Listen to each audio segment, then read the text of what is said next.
is up, and welcome to the show.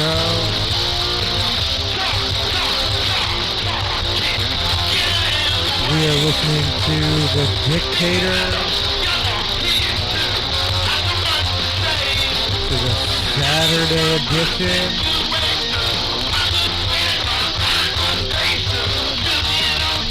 The disturbing content warning is real. We will be, obviously, I don't plan to be depicting anything disturbing, so if you're tuning in hoping to see something disturbing, unlikely, but I am going to be talking about a couple things,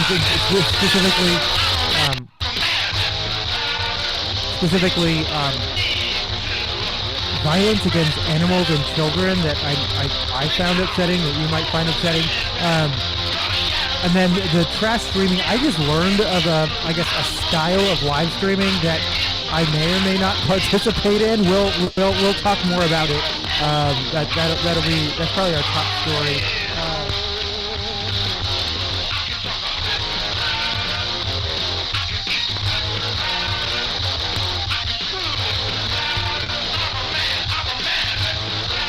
We also have a number of toy-related content, and then if you like geese, in particular, a couple of geese stories. I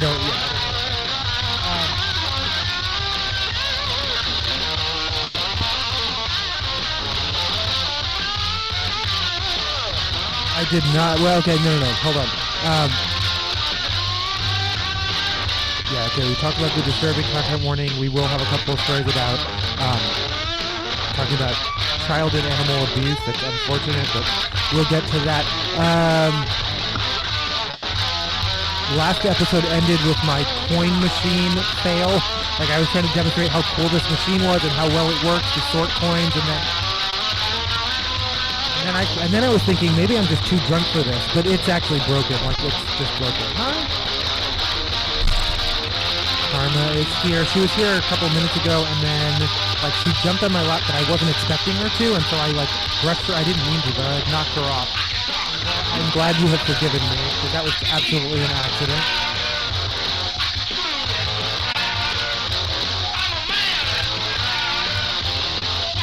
But no, I guess I have to get a new coin sorter. Another hunk of plastic that's now garbage.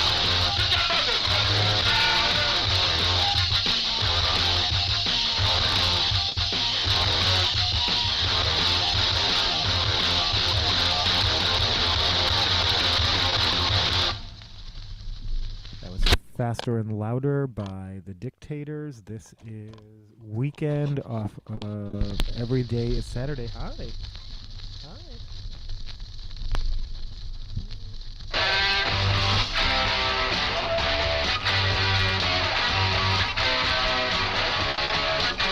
I can't emphasize enough how much I didn't train her to do this. I don't know why, Caps's shoulder struck me as weird, and I was like, what did you do to make them do that? It just strikes me as I don't know, but I did nothing. She just started doing this on her own, and seems to be her jam.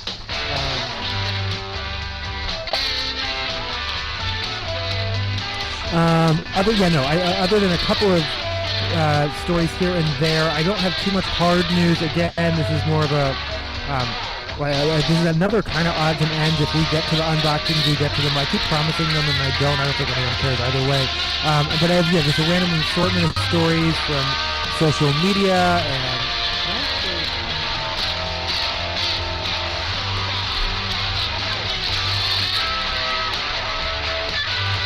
that's is that a no?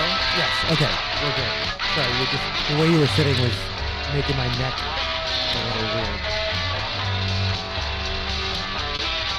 And then I've discussed my theory that Bib Fortuna, the Star Wars character, is based on some Star Wars character design artist seeing someone with a cat on their shoulders and be like, I can do something. Or some animal, some tailed animal on their shoulders.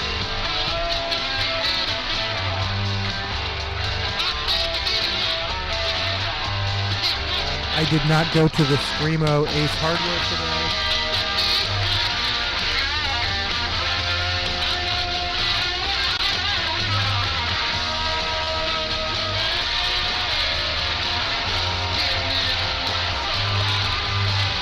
I call it the Screamo Ace Hardware. It's actually called Hero Ace Hardware on 4th Avenue.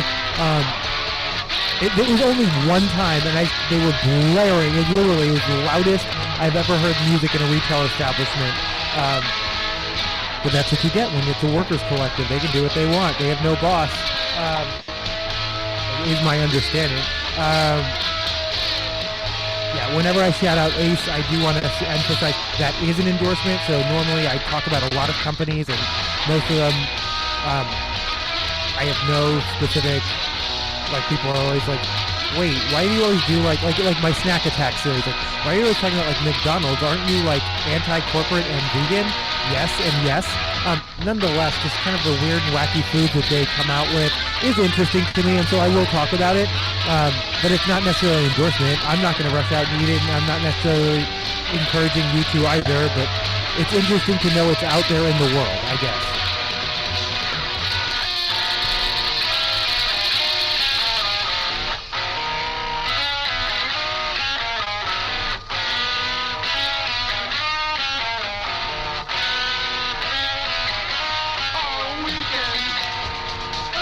I didn't do much of anything, actually. I watched a movie, which we'll talk about. It was a pretty good movie. I enjoyed it. It's called Spree. And I took a nap. And I cuddled with cats. Did I do anything around the house? No, I didn't even do any of the chores I wanted to do. Basically I couldn't because I needed to go to Ace Hardware to pick up home repair stuff. One of the various rotating series I do is called Everything's Broken, which is both a reference to how the world can feel sometimes. Are you licking my hair? How the world can feel sometimes, but also literally like everything on this channel, like my record player, everything is broken. I had some home repairs planned for this weekend, but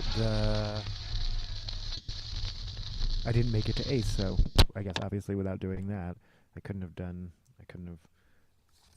fixed things if I didn't buy the things to fix the things.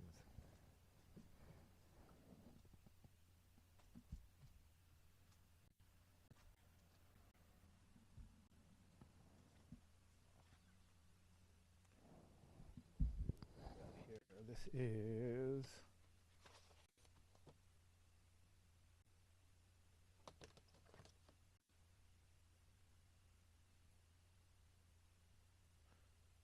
Oh, because it's a promo copy. That's why they're all radio edits. That makes sense.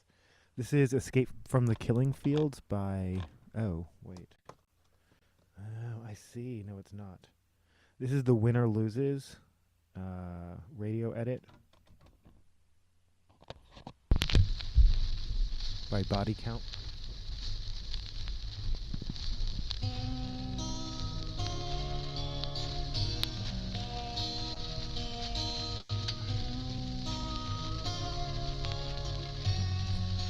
So let's talk about some of the shows at tonight.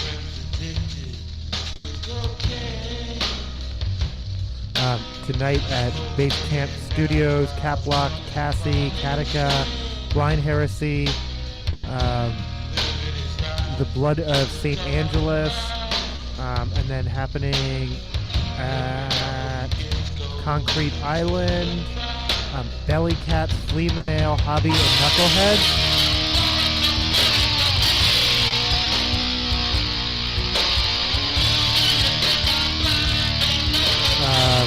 Blood Theory is playing at the Rat House. I don't know where I think I determined that was Tacoma, is that right? And then they're playing December 20th at Cowan Park. Fuck Everything. Pinhole and Maelstrom are playing Cowan Park December 27th. Tomorrow night, Rat Queen and Trash Sound Conglomerate are playing the Stock Shot. That's a free show that starts at 7, and they tend to start promptly. Like, it's usually only 2 bands.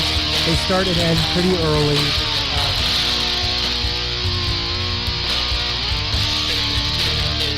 Water Park's playing on Monday at the Showbox Soto. I will be there.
So we'll talk a little bit about Spree.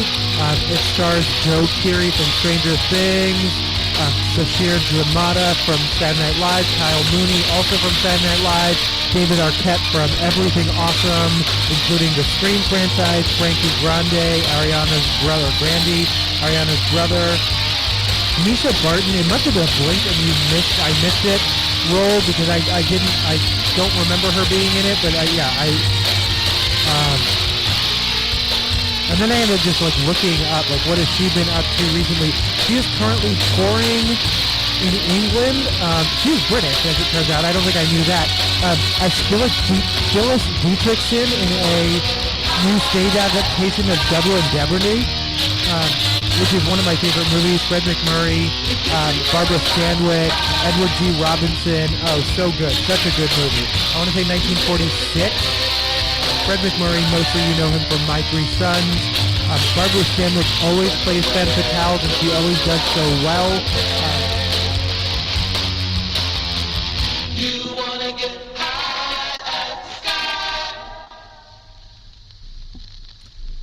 That was Body Count with, what's that called? The Winner Loses. This is Ice-T with Escape from the Killing Floor.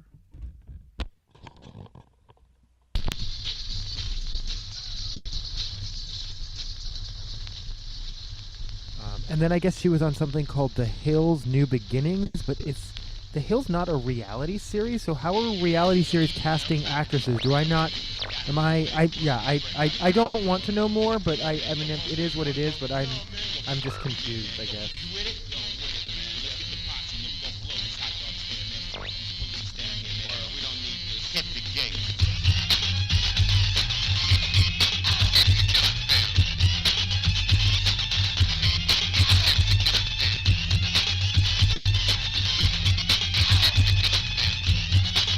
Despite playing a police officer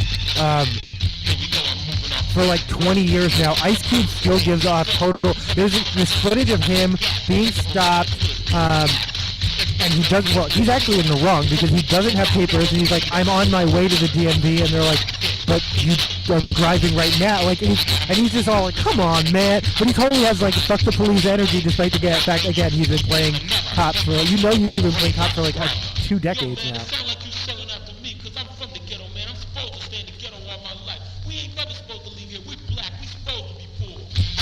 No.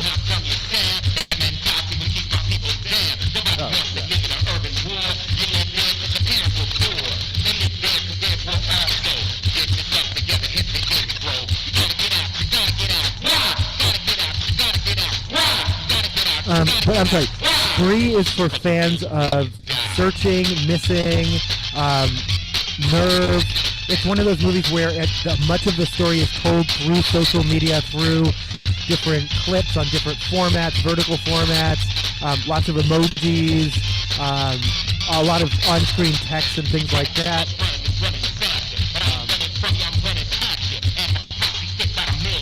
But yeah, no, and I discovered, Gone Girl is another one that I've seen, but then, I just was looking into it. I was like, what are other movies like that? Unfriended, and then Unfriended, Dark Web, Host, Profile, Cam, Untraceable, Open Windows, Disconnect, Run, Ratter, did they say the Den? I don't know. I've got a list now because I actually really like this kind of movie. I mean, it kind of makes sense since I spend a lot of my time on social media.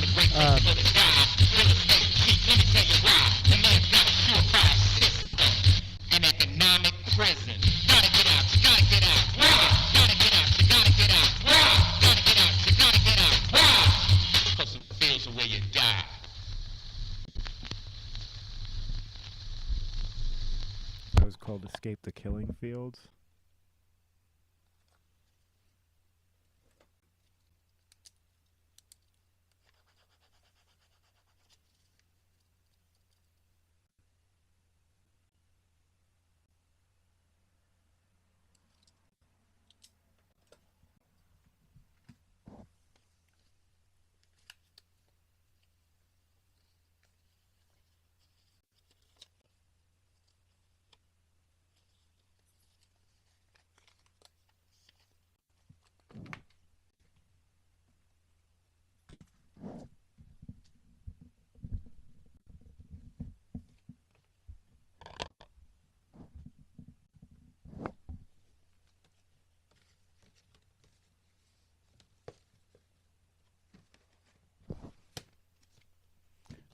This is something by Social Distortion. Story of My Life. Yeah. Story of My Life.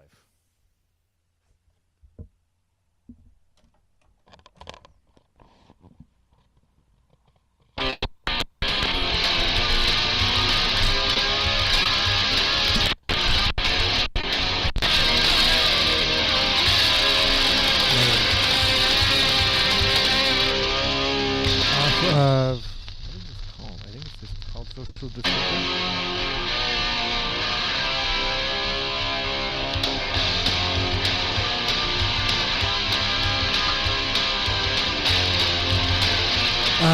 In any event, Spree is a 2020 movie. Like I said, it stars Joe Keery. It's about a gig worker. He drives for a imaginary car service called Spree, but he's really a live streamer, and he'll do anything to go viral. And it's just about sort of the day where he decides to just kind of snap and like.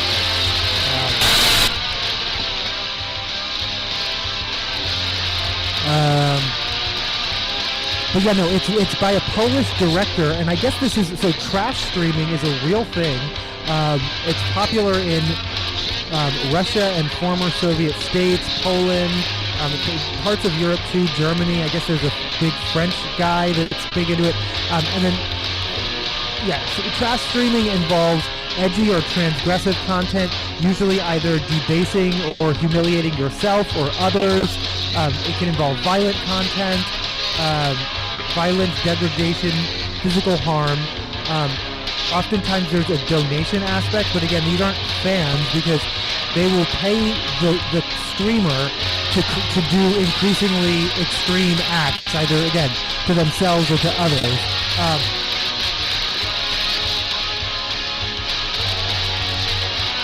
This is interesting to me. Again, I've been a YouTuber for a long time. I've been a live streamer for a few years now.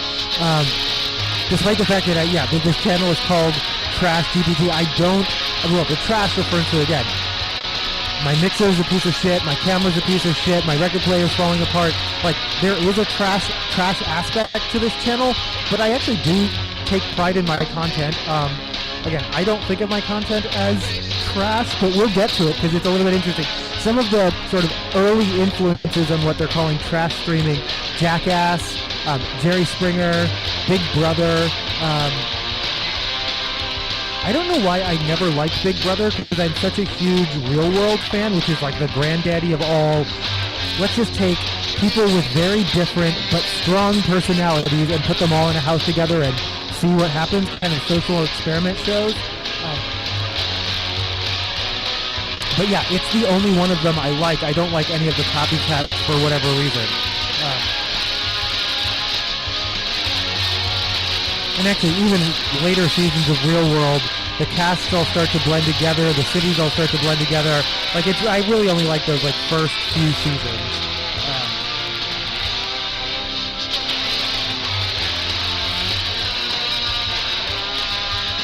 But that's not a value judgment. I watch a lot of trashy reality television. It's not, I enjoy it, but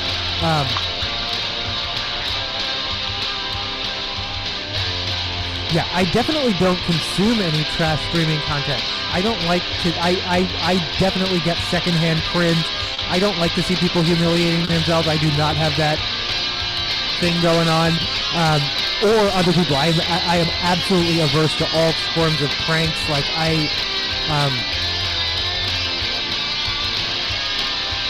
that people can do cool things to other people in public, and then other people will reward that by making it go viral, actually makes me very angry. Falling down this rabbit hole of like research, learning about like what trash streaming is.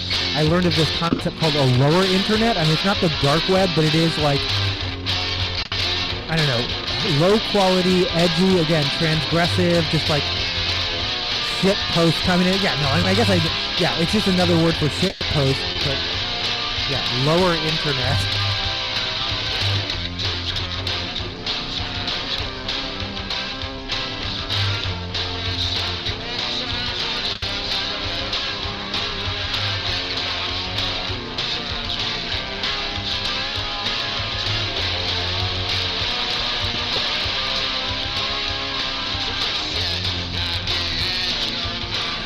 But yeah, in Poland they're called pato streams.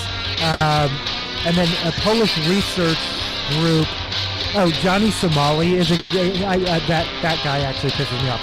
He's exactly he goes especially like going to other countries. He has the funds to go to travel the world, going to other countries with the intention of disrespecting their cultures is just like it's rage bait and it works and it gets views. But yeah, it pisses me off.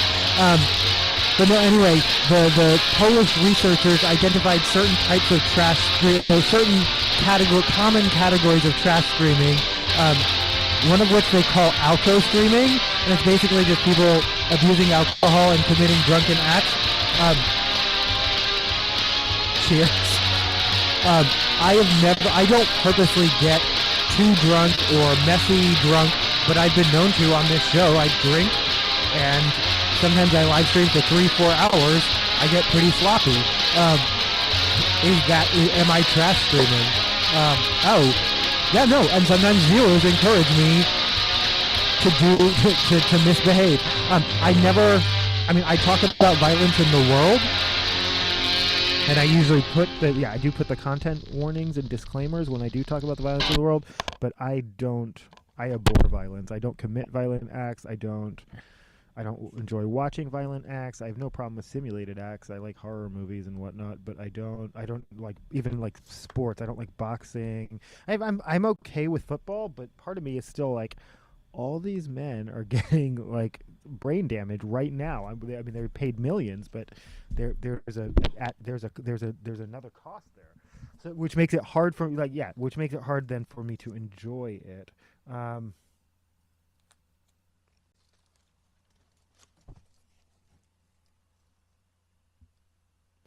This is Dominated Love Slave by Green Day off of Kerplunk.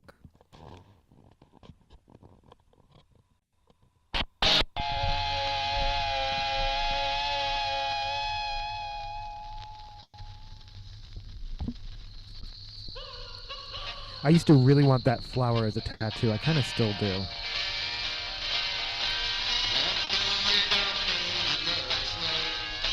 Another category is sex streaming. I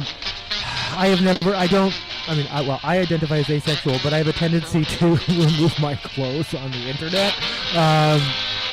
Most of which YouTube has caught and removed, but some of which may still be up there. I've been on this channel for 14 years.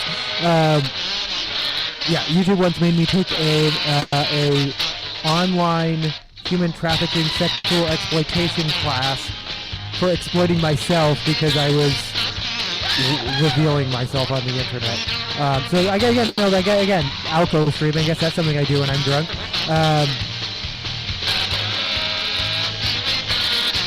And then what they defined as daily trash streaming, which is just sort of marginalized individuals filming their life. And I was like,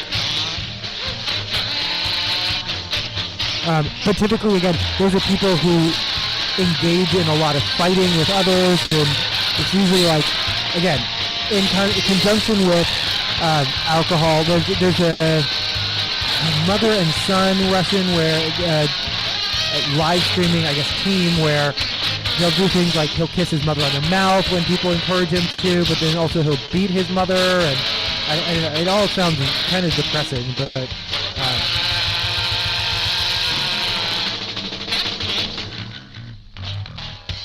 Drive those staples deep.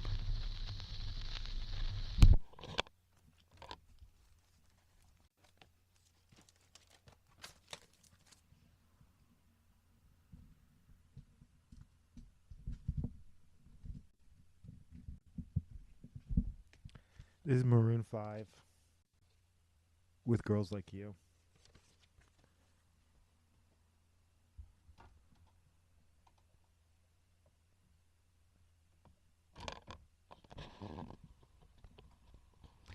When I first bought this, I was mad that the album version doesn't include the Nicki Minaj verse, but now I'm glad because fuck her.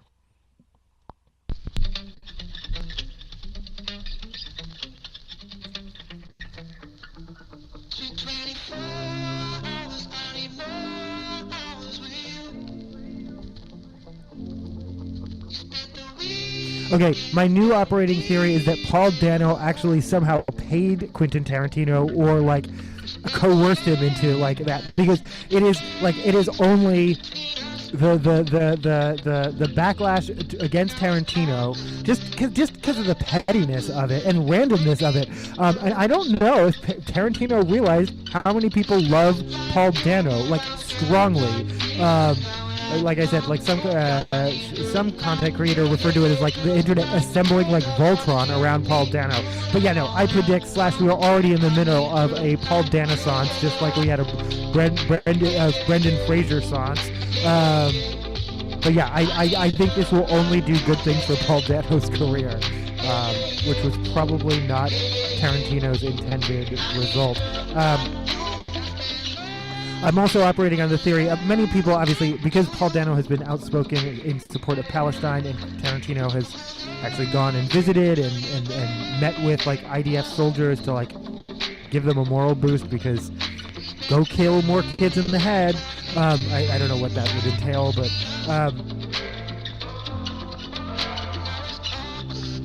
keep it up, bombing in them hospitals and calling them terrorists.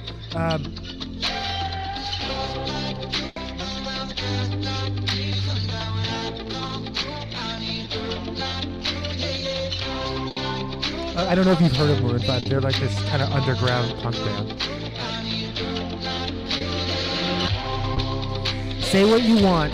He has a fucking golden voice.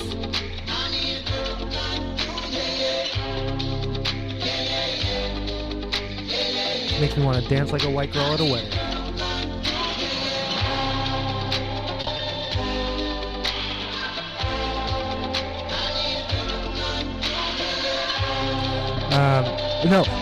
My new working theory is that it has nothing to do with Palestine. Tarantino is just jealous because Paul Dano has appeared on the Apple Plus series The Studio and he hasn't. That's my opinion and you can't stop me.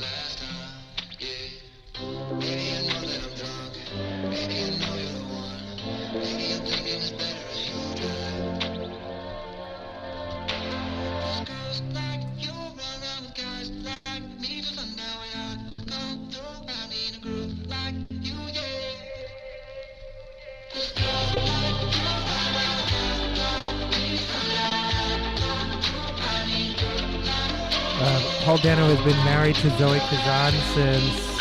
Oh, no, sorry, they're not married. Has been in a relationship with her since 2007. They have a daughter born in 2018 and a son born in 2022. They reside in the Borum Hill neighborhood of Brooklyn.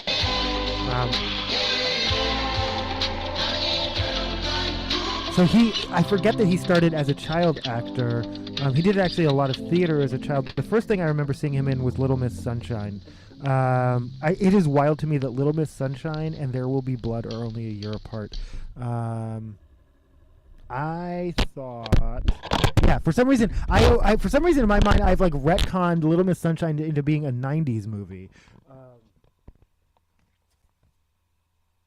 This Is What Lovers Do, Maroon 5 featuring SZA off of Red Pill Blue.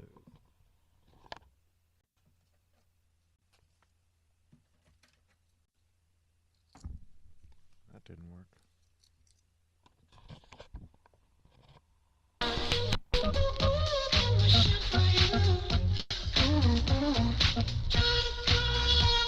Oh, I'm like halfway through the song. Okay, there we go.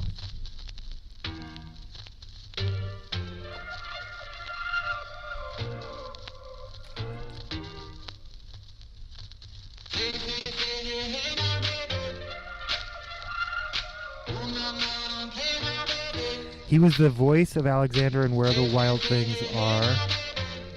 I remember. Night and Day. Is that the Tom Cruise? I actually like that movie. The Tom Cruise Cameron Diaz vehicle. He was in Cowboys and Aliens, which I remember, but not really. Ruby Sparks was the movie he made with his wife. He's also executive producer of that, about an author who creates. Who basically tries to make a fictional character come to life. It's good. Looper, I love that movie. That stars Bruce Willis and Joseph Gordon-Levitt.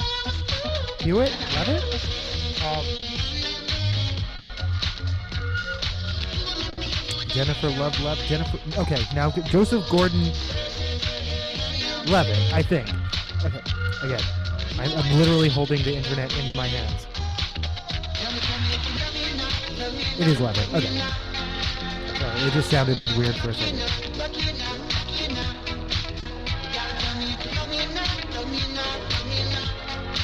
Oh, but yeah, no. In any event, Looper. It's a less remembered but really good sci-fi movie in my opinion. He was in 12 Years a Slave. He is so Paul Dano. We're still talking about Paul Dano. Is so fucking good in that. I mean, it's a horrible part, but he's so good in it. Swiss Army Man. He's good in that, and the fact that he actually does most of the talking, you would think he's the oh fuck, what's his name? I refuse to call him the. Okay, I'm just looking it up. Daniel Radcliffe plays a dead body in that movie. So Dano is acting opposite someone who's not actually like emoting in any significant way. Nonetheless, as a dead body, Daniel Radcliffe actually steals the movie. He's they're both very, very good. But Swiss Army Man is, again, less remembered movie, but I highly recommend it. He played the Riddler in the Batman. He was so committed to that role that he ended up actually writing the Riddler Batman, the Riddler Year One comic book a year later. So I guess he got so into the role that he just had his own ideas and ended up writing the comic book. The Fabelmans, that's the semi-fictionalized autobiography by Steven Spielberg. Using Dumb Money, which he plays the lead. He plays Keith Gill in Dumb Money. That, in my opinion, that is Paul Dano's definitive performance. I think he should have won awards for that.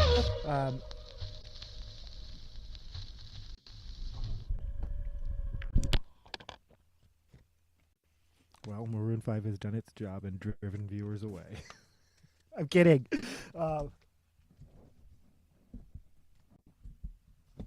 As I like to say, if you stick around long enough, I'm probably going to play something you like, but I'm almost certainly going to play something you don't also. That's just how it goes.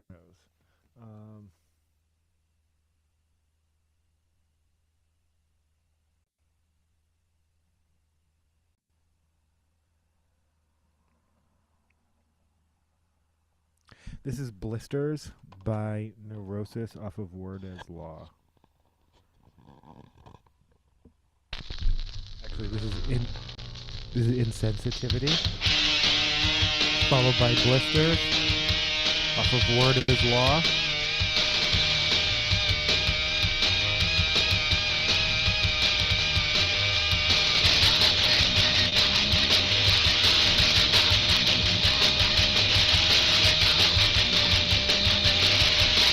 Yeah, it just sounds nothing like Neurosis. The first two albums don't.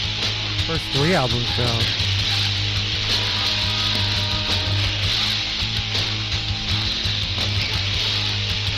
This is on Lookout Records.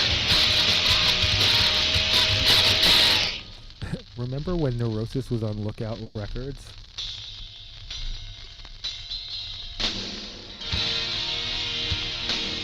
This sounds a little bit more like the Neurosis you know, probably.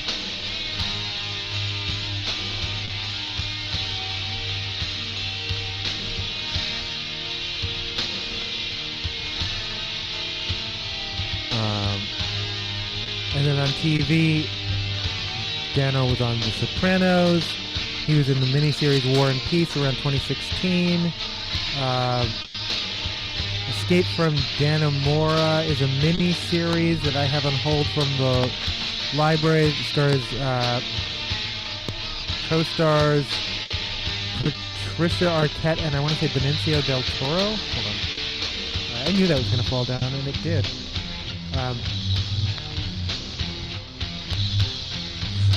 The 7-episode series was created and written by Brett Johnson and Michael Token and directed by Ben Stiller. It stars Benicio del Toro, Patricia Arquette, Paul Dano, Bonnie Hunt, Eric Lang, and David Morse. I love David Morse. I don't know why that doesn't want to stay.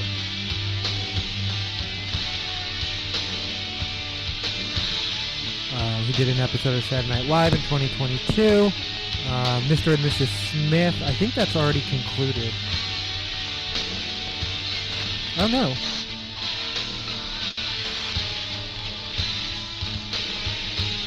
So Donna Glover and Maya Erskine.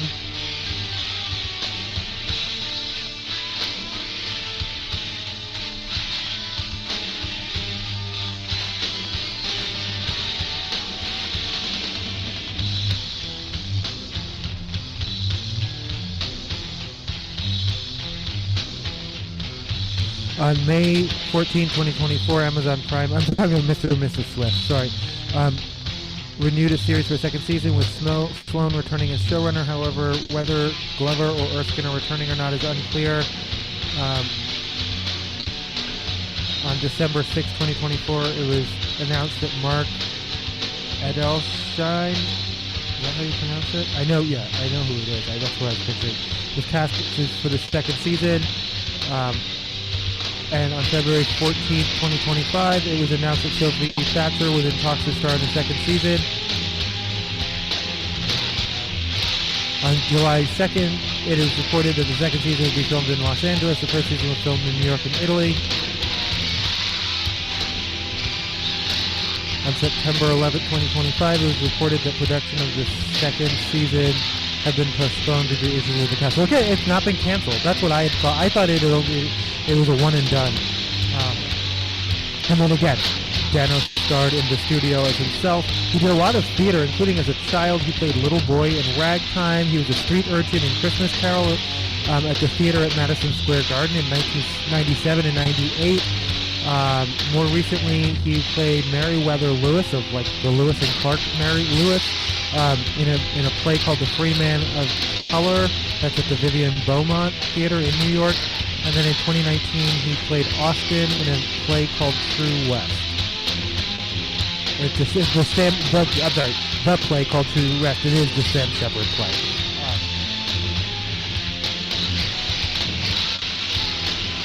So yeah, go out there and support Paul Dano. We are all Paul Dano. No, I'm serious. Like I won't.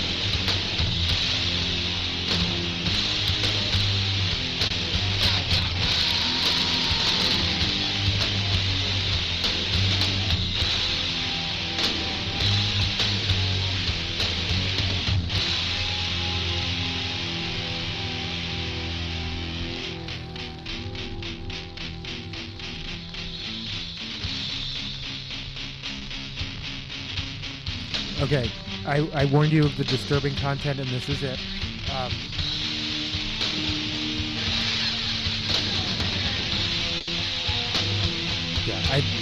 Let's see how long I procrastinate avoiding talking. This is why I avoid local news. This is why I say but these are things that popped up on my social media feed, forcing me to fact check, and then unfortunately these are confirmed.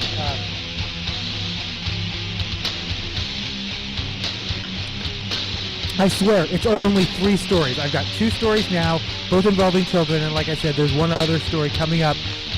We get to more of the social media roundup involving our absolute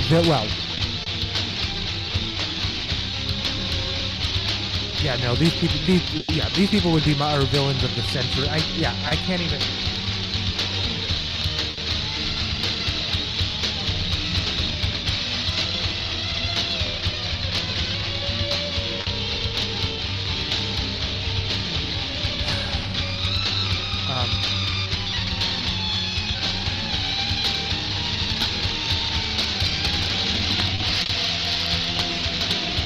A 10-year-old girl appears in court for attempting to rape and unalive a 5-year-old girl, in conjunction with a 9-year-old boy who did not appear in court. The family says that they were having car trouble.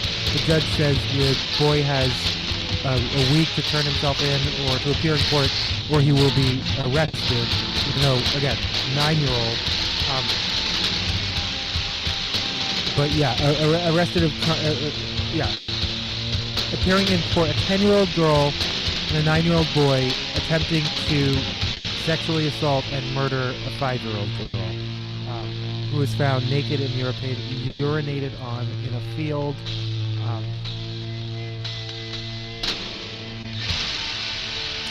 Um, that could be the worst story I've ever read in my life, but it unfortunately, karma here to comfort me because I need it.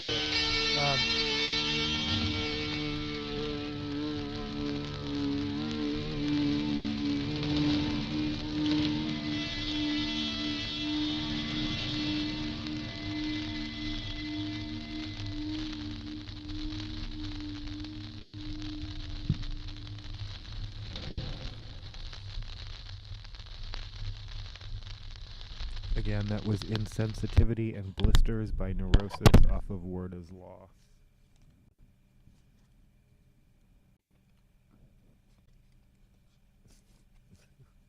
What are you doing?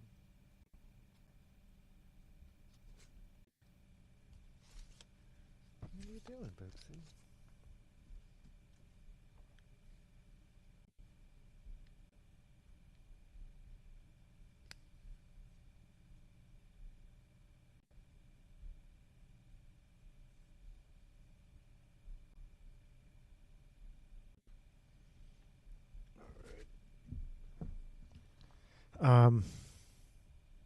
Okay, I'm just going to get this out of the way and then we'll be done. Parents convicted of decapitating two of their children. Again, and unfortunately, these are confirmed. Like, I was like, this sounds like bullshit, but it's parents convicted of decapitating two of their children and forcing their other children to view the bodies, or at the very, I don't know if they were like, watch this, but they didn't protect the other children from viewing the bodies and then force them to be in there, like in the home with the bodies and unfed for several days. Yeah, no, that's just the worst thing I've ever heard in my life. I mean, yeah, at this point, I literally just want to gouge out my eyes and carve out my tongue and never see anything or say anything ever again. I just want to be done. Okay. All right, we're going to do, in much better news,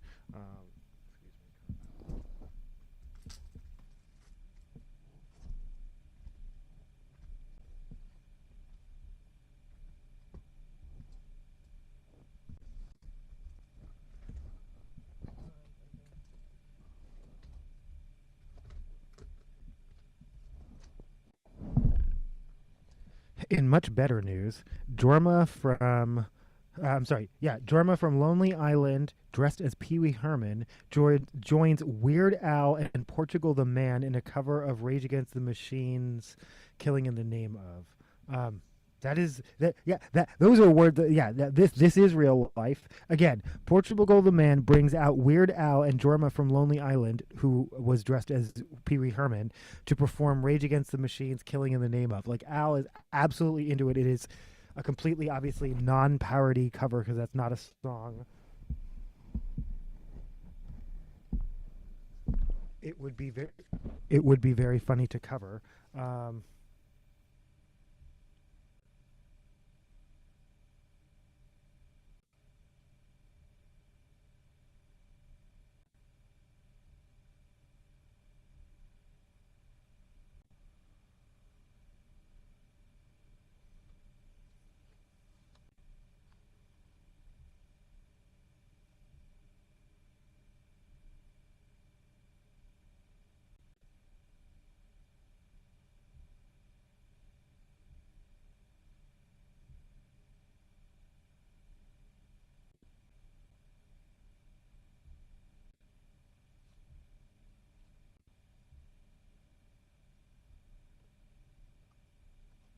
All right. Yep. This is. Although what song is or isn't funny to parody is a matter of opinion. I mean, I get where Coolio was coming from. Coolio and Al ended up burying the hatchet, by the way.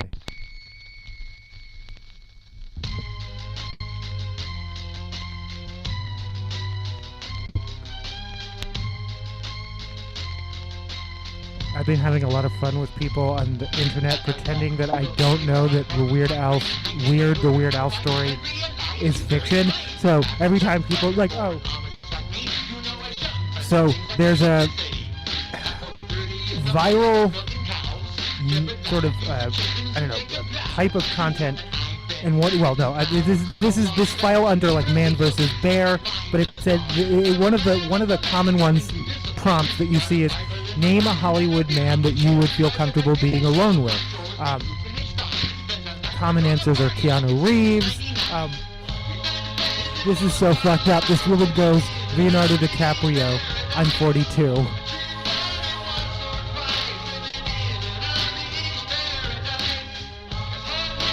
In any event, people keep commenting Weird Al, and I keep commenting I'll never forgive him for what he did to Madonna. To which people keep insisting that's not real. You didn't know that's not real. That's fake. To which I will keep insisting no, that's real. I know that's real. I know real from fake.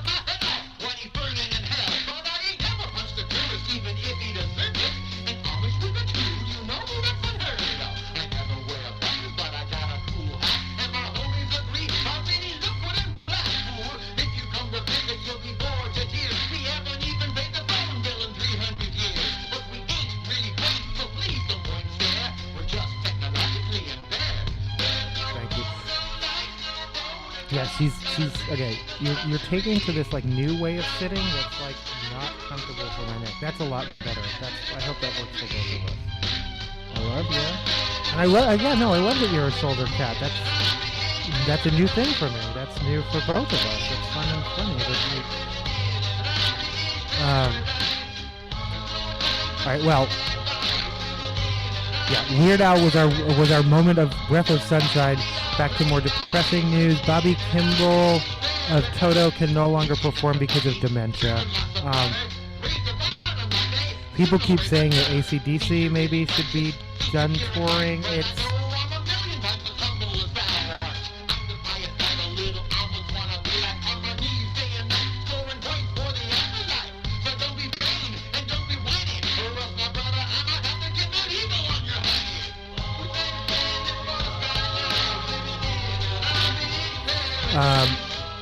Rebecca Black DJing Friday to a crowd who was chanting along is a whole vibe. A couple things there. One, I forget that Patu, aka Patrice Wilson, produced Rebecca Black. She was exactly like. I don't know why I forget that. That's.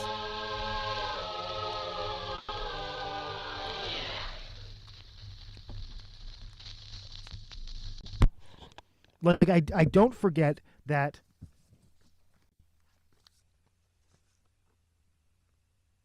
What am I trying to say? He's a good producer. If you don't remember Patrice, don't ever Google Allison Gold or Chinese food. That would definitely betray my insistence that he's a good producer. In any event, after doing his basic business model was to take rich kids' parents' money and produce a song and a video for them in an attempt to give them a career. It worked for Rebecca Black. You moved back again. Sorry. It worked for Rebecca Black, and it almost worked for Allison Gold, but she went a little too cringe. Allison Gold is like the original Melanie Martinez. Anyway, afterwards, he also produced as Patu. Afterwards, he tried a second career making Christian music, and then has mostly, as far as I can tell, disappeared from the music industry unless he's using a new name. I've been looking for him though. I literally want to know what he's up to because I think he's a talented producer and I want to hear it.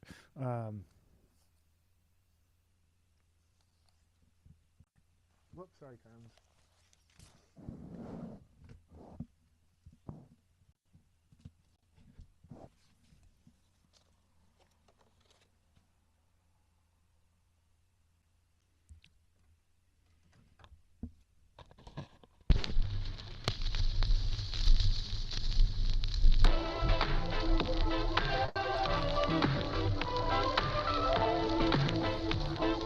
White House doubled down and uses Sabrina Carpenter again. This time a clip from Saturday Night Live, again in an Ice Coast. Again, of all their targets, intellectual property is one that I'm surprised even some of their billionaire buddies aren't pushing back on a little bit. But they're saying, you can't stop us, essentially.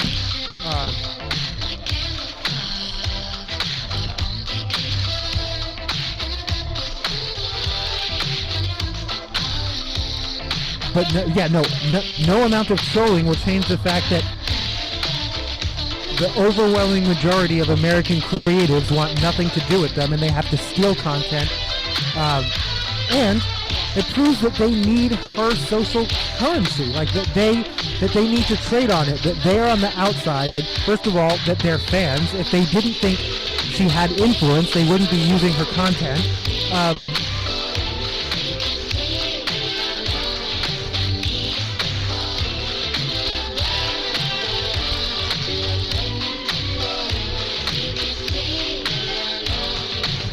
But yeah, haha, we're going to use it even though you hate us.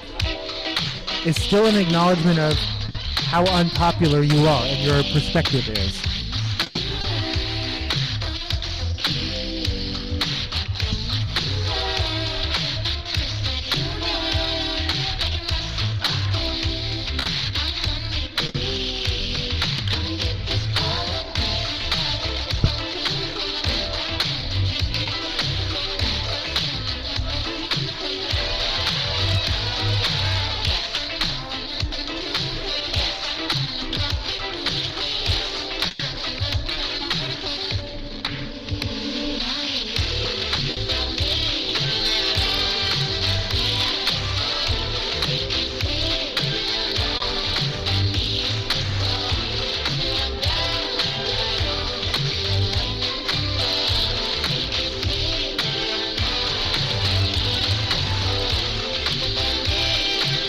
Okay, is it just me, or if I thumbs down, and usually I accidentally thumbs down because I'm not a hater, like if I don't like it, I just move past. I don't usually take my time to dislike something.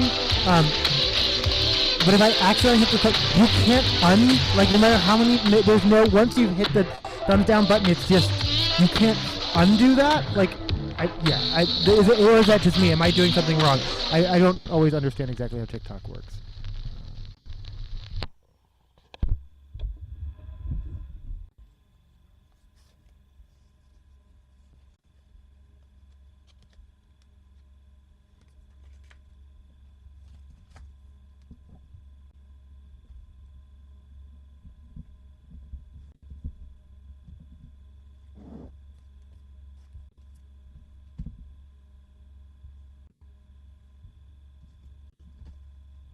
Is Madonna with Hung Up?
So what's going on with Oklahoma University?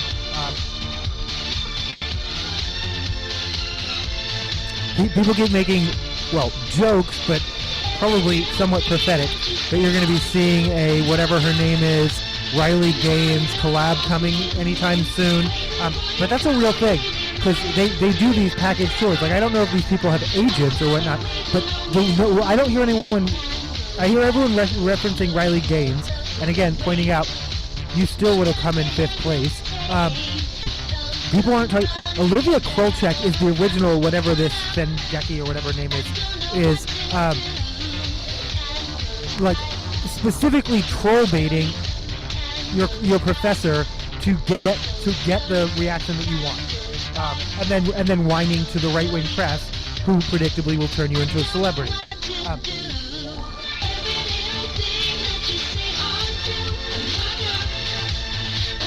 But yeah, you can tell that Olivia Kolchak isn't as famous as Riley Gaines because she concerns herself. She's literally commented on my content. Like she has concerned herself with people who have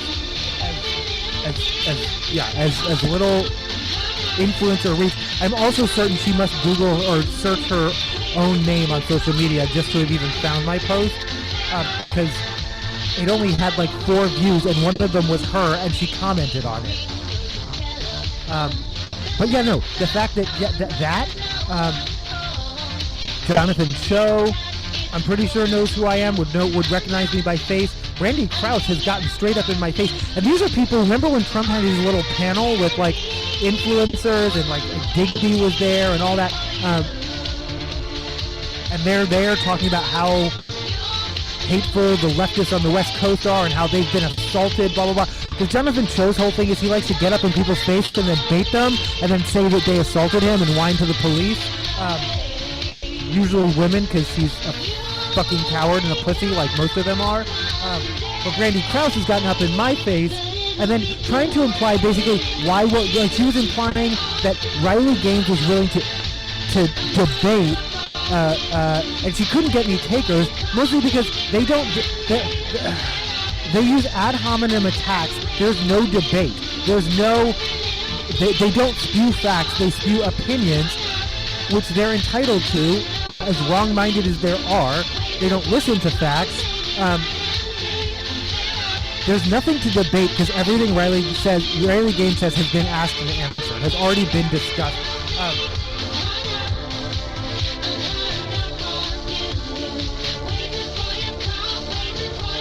And I'm not going to give you the benefit of my personhood to use in your content, which you know, the purpose of which is to get right-wingers to dox me. That's why you want someone who looks like me, because people will just gravitate onto that. And yeah, I'm not going to take that bait. I'm not going to fall for that. No matter what I say, no matter how effectively I eviscerate, Riley Gaines, you're going to edit it down to get the clips you want. And it doesn't really matter because it's not about facts anyway. It's about outrage engagement. But yeah, no. The fact that I literally have 1 degree of separation from Trump, like, these people wanted to, like, I don't know, we're just showing a bunch of pictures and they're like Jonathan Joe and be like, they did it. Well, he wouldn't say that. He would misgender it. But,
this is Revolver, featured by Madonna, featuring Lil Wayne.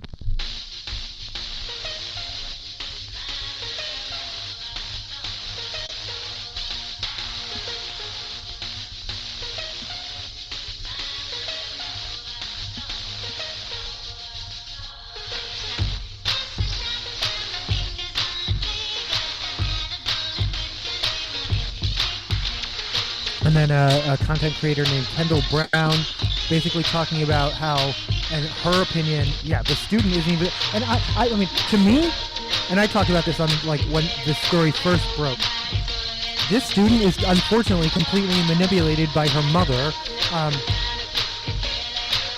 although technically I believe an adult, like over 18. understanding of the planes of development is that people, and science confirms, your brain stops forming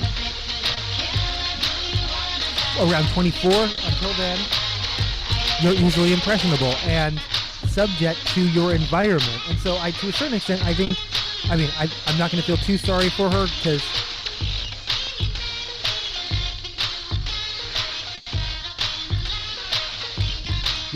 there was a time where I felt sorry for Barron Trump, but you can tell by his haircut and his facial expressions that he is leaning into being a Trump.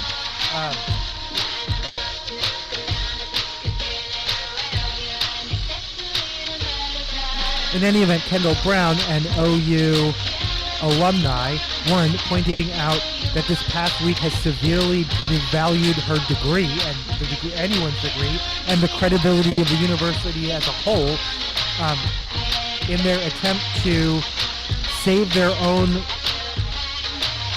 behinds at the expense of a graduate student who is both faculty and a student.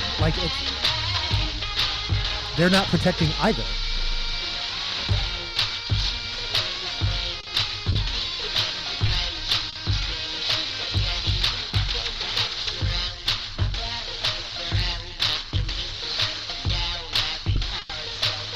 Oh, I always forget it doesn't have a rap verse. It's just Lil Wayne singing.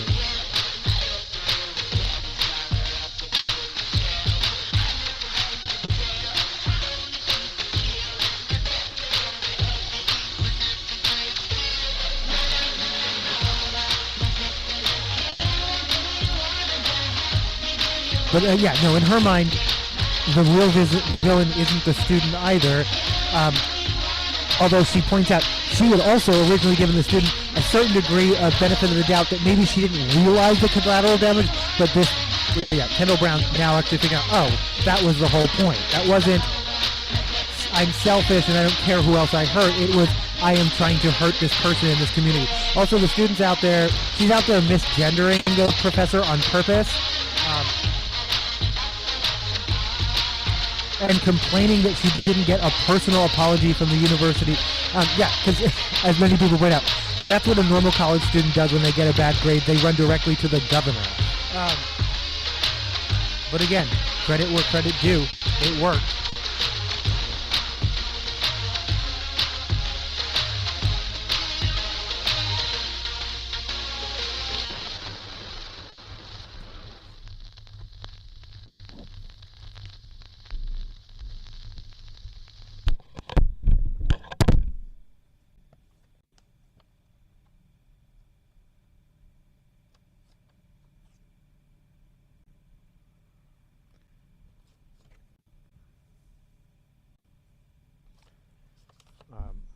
That was Revolver by Madonna and Lil Wayne off of Celebration, which was, I believe, my first 4-disc record.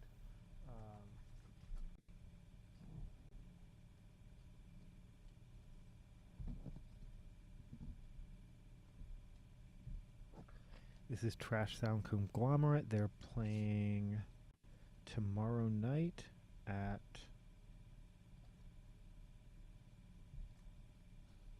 Oh, I forgot I got this signed. They're playing tomorrow night at the Cha-Cha.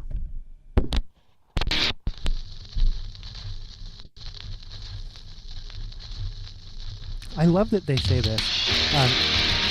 Trash Sound Conglomerate is in equal measure. I don't know why that just makes me laugh.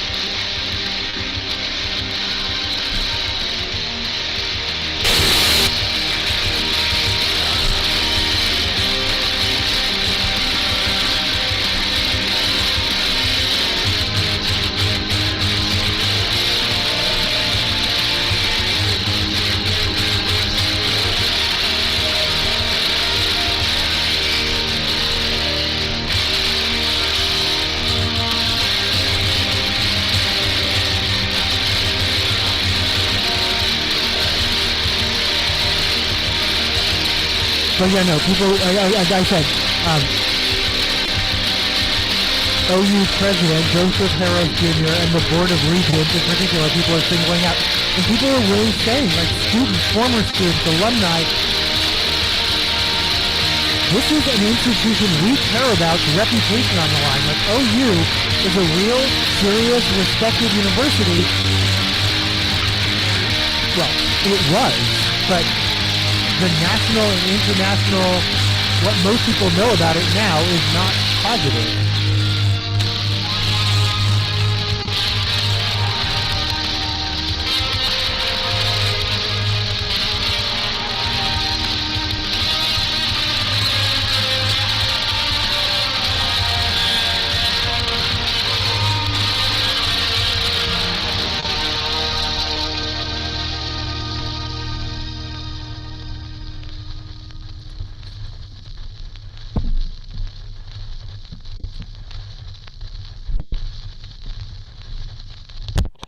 I'm going to go, that was Miracle of Science. I'm going to go ahead and play History Class, also by Trash Sound Conglomerate. Again, playing tomorrow night at the Cha-Cha Lounge with Rat Queen. They're the opener, so be there on time, 7 p.m. It's a free show, but you can support the venue and tip your bartenders. I'm going to try their food. I think this time I'm going to try their food.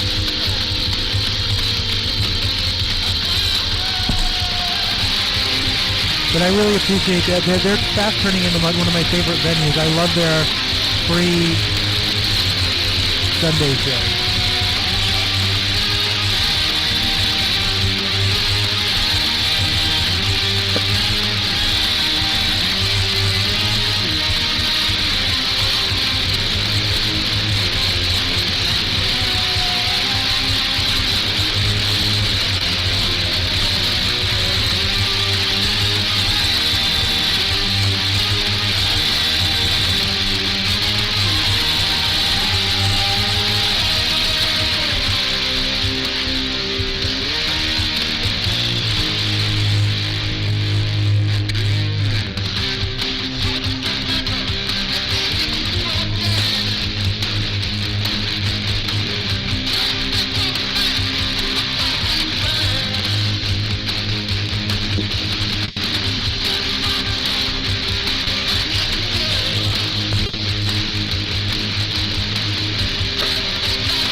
This is Video Prick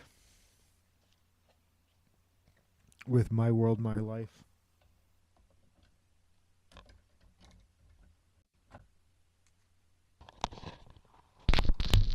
Followed by Battery.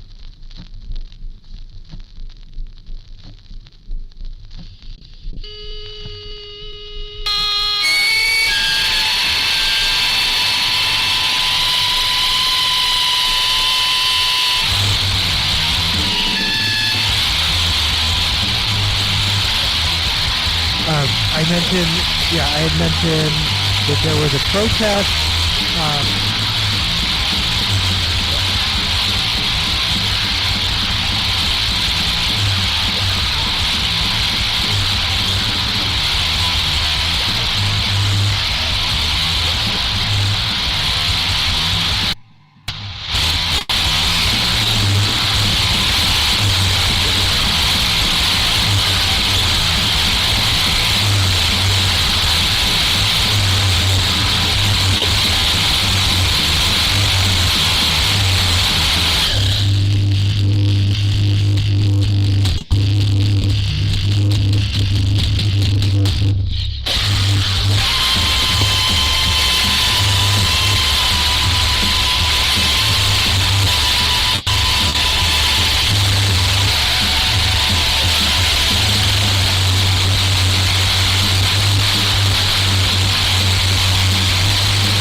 So anyway, yeah, no, protest on the OU campus. Holy shit, that's lighting up my whole fucking board. Is that...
Oh.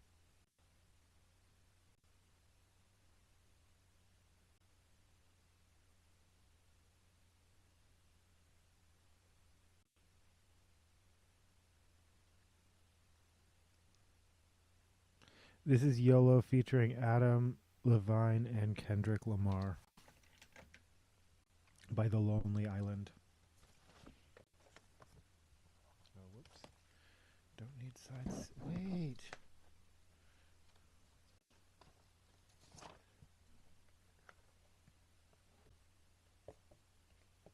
Wait, how is that? Dicks. Label it side A and side C. Oh! No?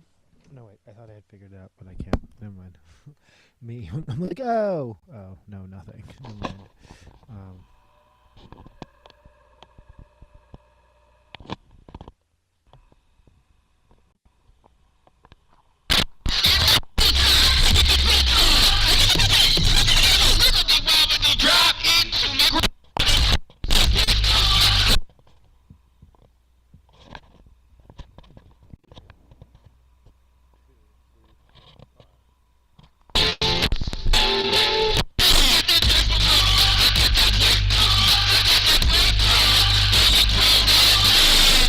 Me too. I mean, what?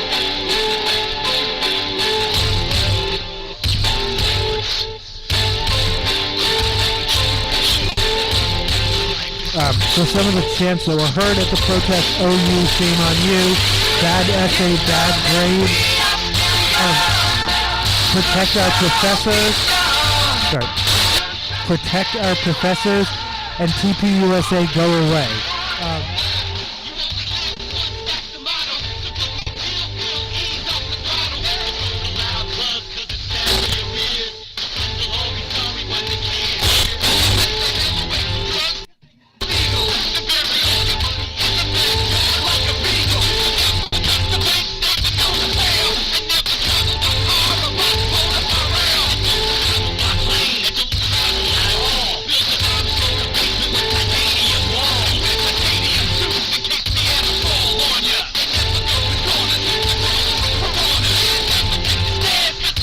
I do think, much of the online discourse continues to be, oh my God, she's so stupid, it's such a bad essay.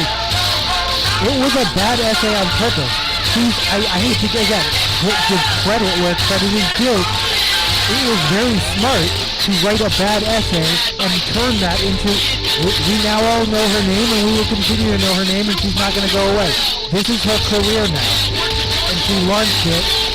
This is just like some kid starting a t-shirt business from his dorm room. This is her business.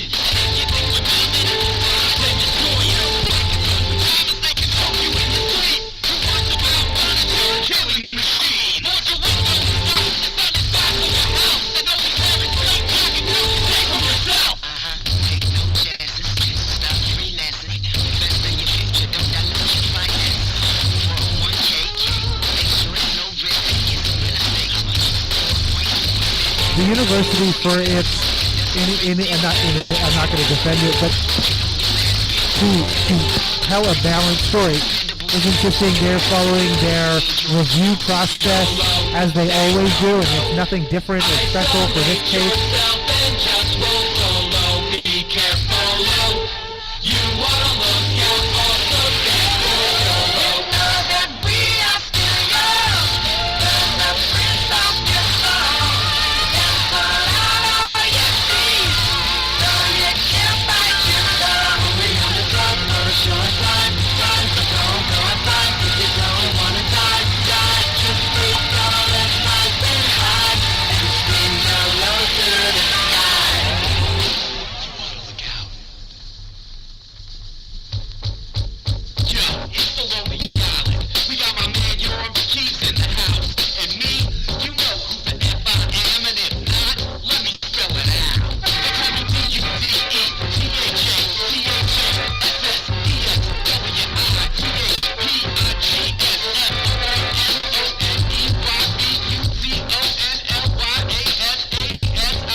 Unironically enjoying this. It's a good song.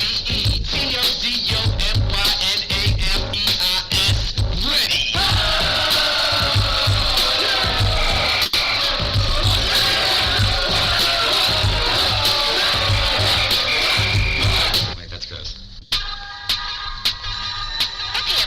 Semicolon featuring Salon.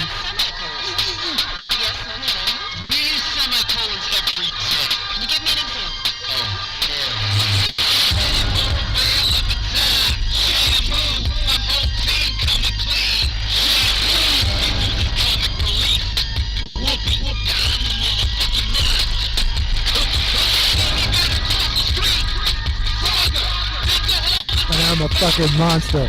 Cookie. Word. KPBF.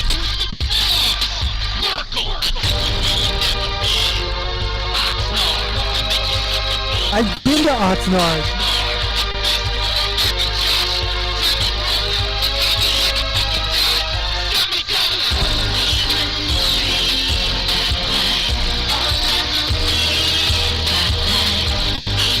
Oh. All Eyes on Me is one of the slogans from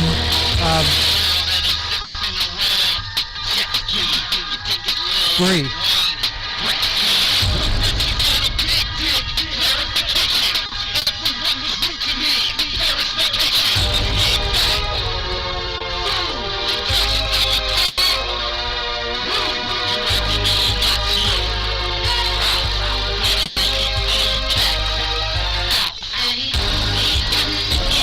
You know, you cat Alf. Oh my god.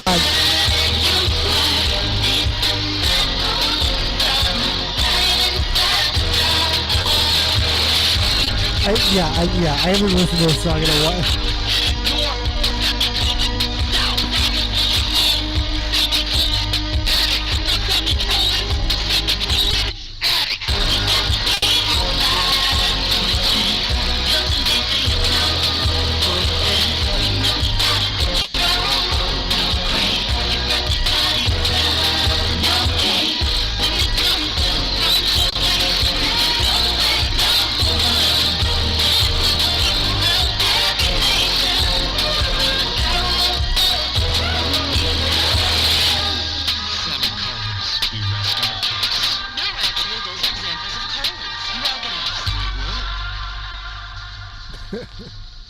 These are examples of colors. Yeah, it's not as good as the first album.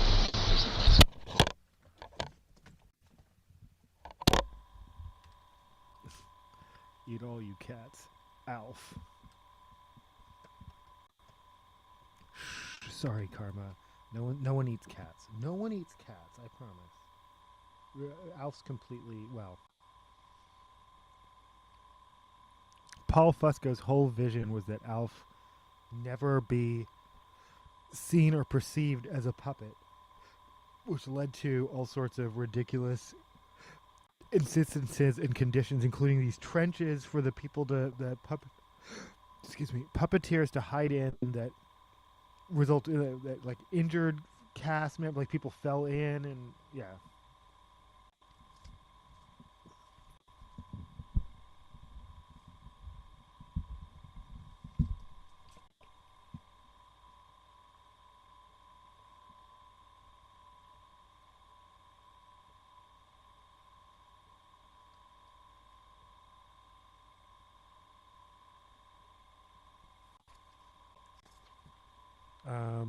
I guess that, yeah. This is oof.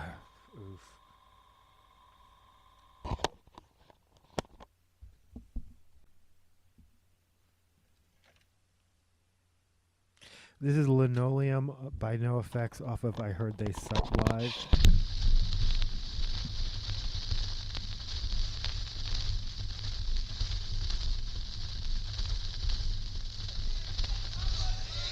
Man, I haven't slept in 2 days. I've been on booze straight. I started to do drugs and it would look like powder. Woo for cocaine. Yeah, man. This is a live record. You guys are all on a record tonight. It's a record. We don't hear that yelling shit. We don't hear that. Hey, man, fuck off. Lots of curse words.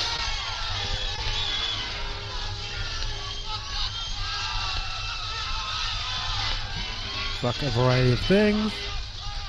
Damn, you killed the shit. Yeah, last time they threw ice tonight, they threw lit cigarettes. That's not bad. There's some ice. Fuck ice. That's enough. What are you talking about? Oh, look, I don't want to hear about how shitty my hair looks because I know all about it. Yeah, some signs. Yeah, signs seen at the protest include grading isn't discrimination, it's accountability. Reinstate her now. We're just about to play. Tell them about it, Eric. Yeah. Will you guys shut the fuck up and play a song already? Shut up and play. I was wasted. That was fun. I'm sober now. Oh, I'm wearing my East Coast love story. My dad is currently there in New Brunswick, Ben. My dad is currently visiting his brother. You don't know what you want, man. You don't know what you want, man. You got nothing. I know what you want, man.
Boop.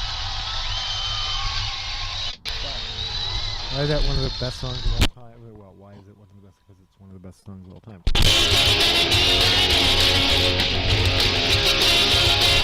The end of Bob.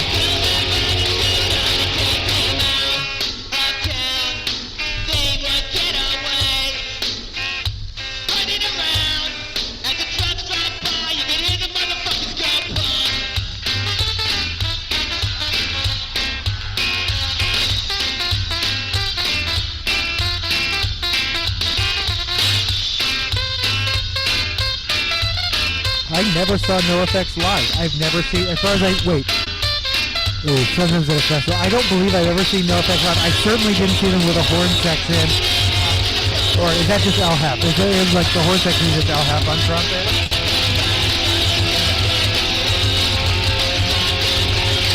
But I did reach that mic.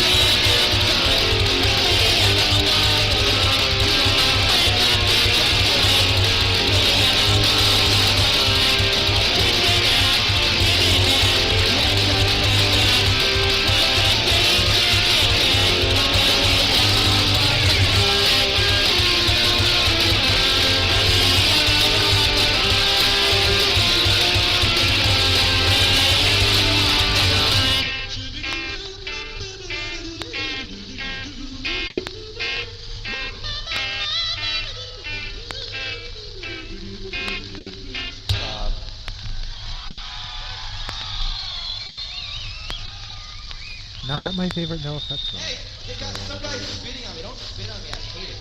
Yeah. I hate it. I think it's kind of make a joke. Hey, If you see some guy spit on me, knock him in the side of the head for me, eh? No, I'll swipe it. What? Serious.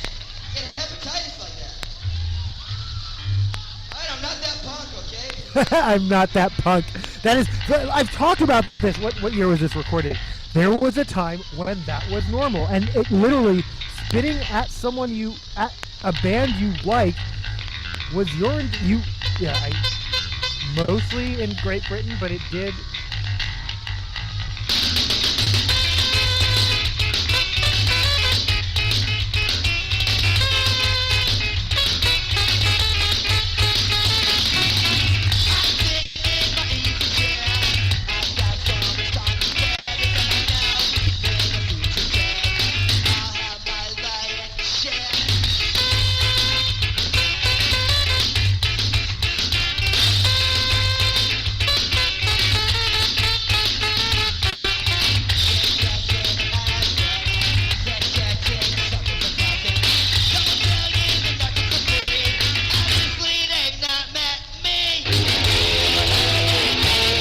What year did I hear those stuff live on NoFX? 1995. Yeah, no, I was talking about this. Like, yeah, the gobbing or spitting on people was a thing. Well, I didn't want to say for better or worse. Definitely for worse.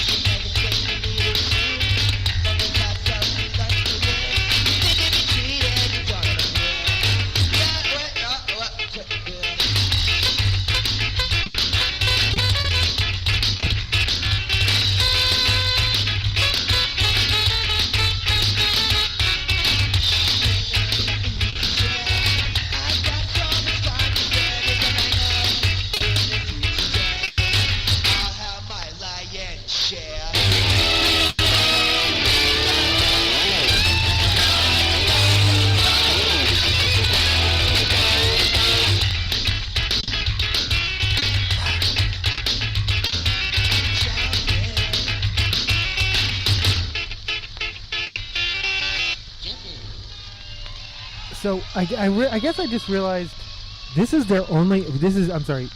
We have a professional piercing person with us tonight. So if you guys want to get pierced, You know, like you want to pierce your cock or something, or your tits? She pierced my butt. It was cool. Oh, this is the one I was looking for. Come to the Hopeless. t-shirt stand, they'll set it up for you. That's when I met Fight Mike. we'll be getting So, pierced all but they over were only on Thanks, you guys. Fueled by Ramen for She's one really cheap label. and she's very professional. They're on Madden, which is me too.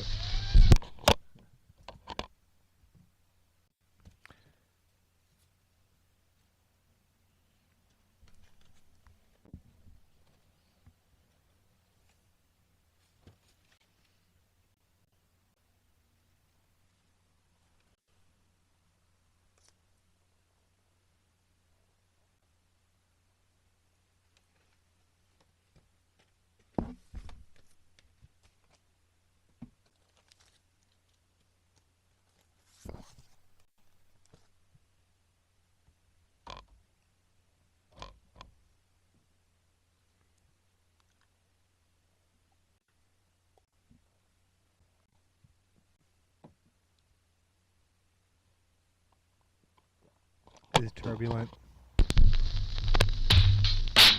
Oh, this group chat. My name's Otto, and my name's Jeff, and my name's Chris, and we're all friends.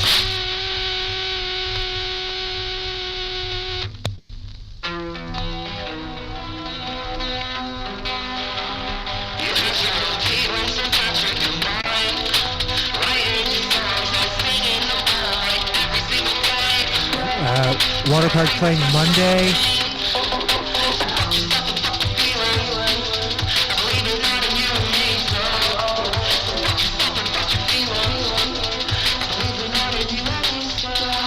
I don't fuck you if I could. I don't love you like I should. Monkey botted and the monkey bought flirt. It's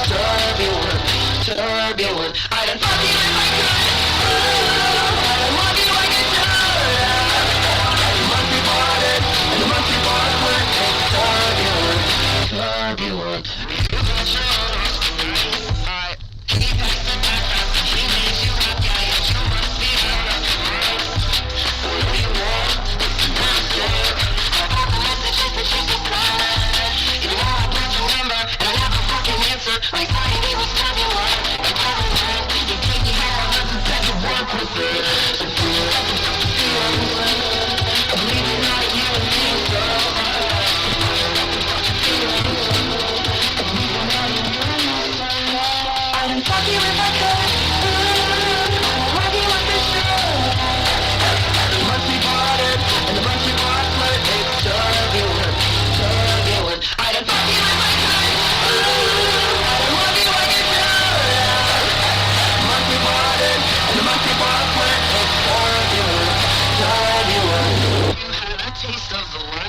Right. You can complacent insanity wasted souls up in the back of your mind.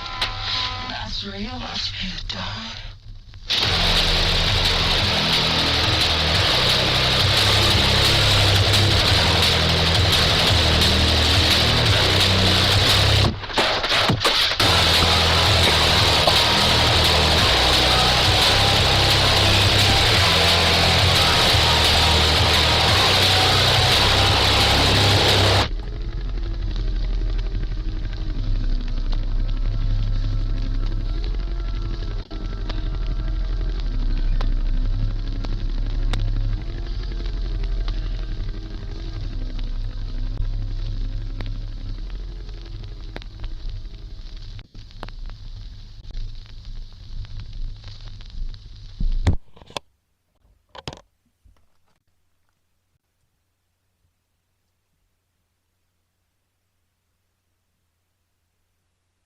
This is worst zone out, and I felt younger when we met.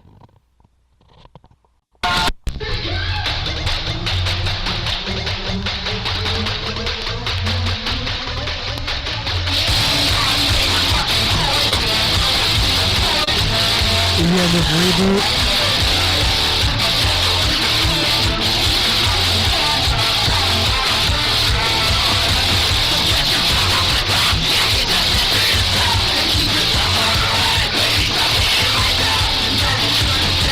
Stop hitting yourself.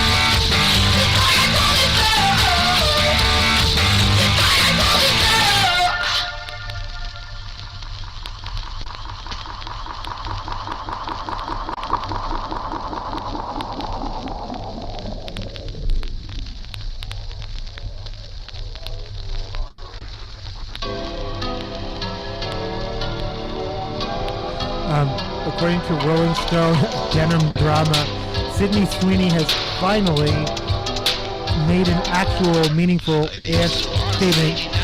Spoiler alert, it wasn't an apology. It's still just like, how dare you?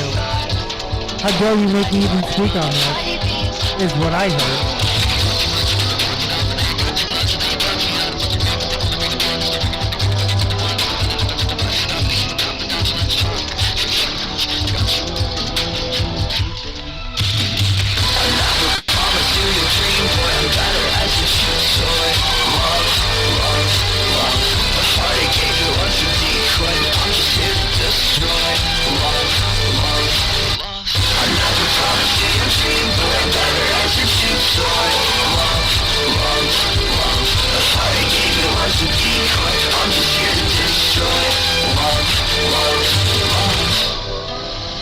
I feel like that was the end of War Crimes and this is Reboot. I could be wrong.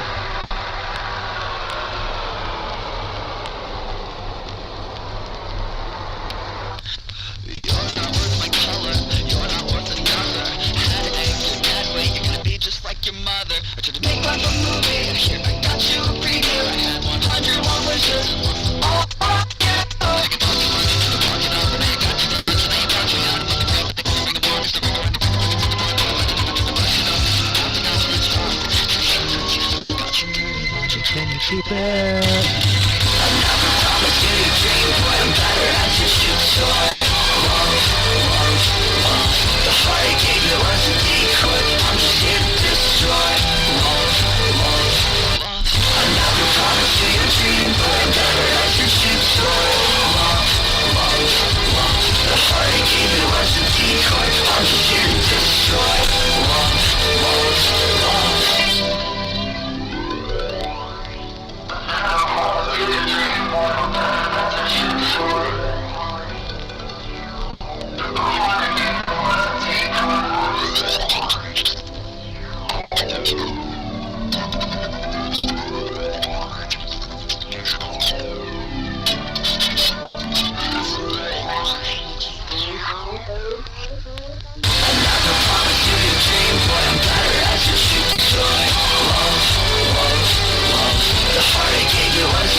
Yeah, this,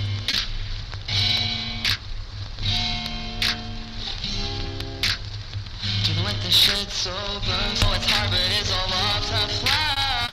Anxiety is real, depression's very heavy. I wear them both inside my hoodie, wear them out to get me. You wanna get drunk, so you can't remember nothing.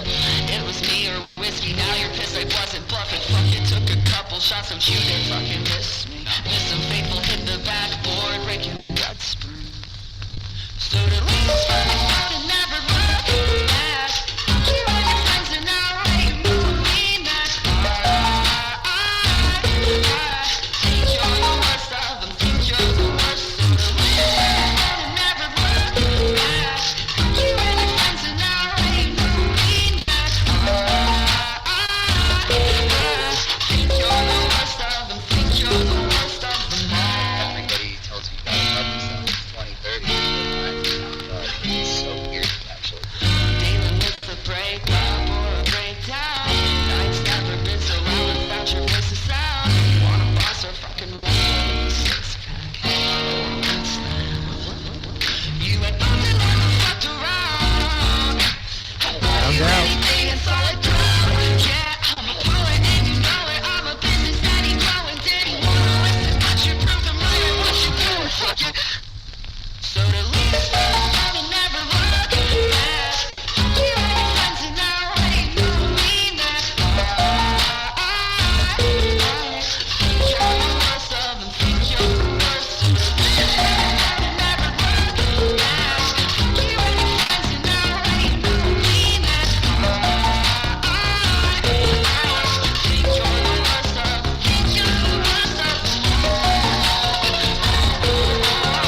Yeah, I mean, obviously parents decapitating their own children are pretty, well, is very bad. I Ross Creations though.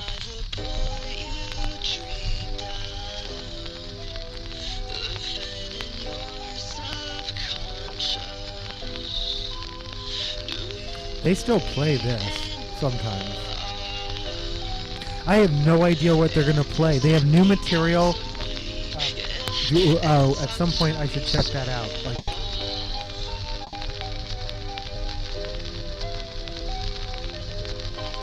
me, when all the fans knew the intellectual property material, I was like, how do you all know this? Because they were posting it, but I was waiting for the album.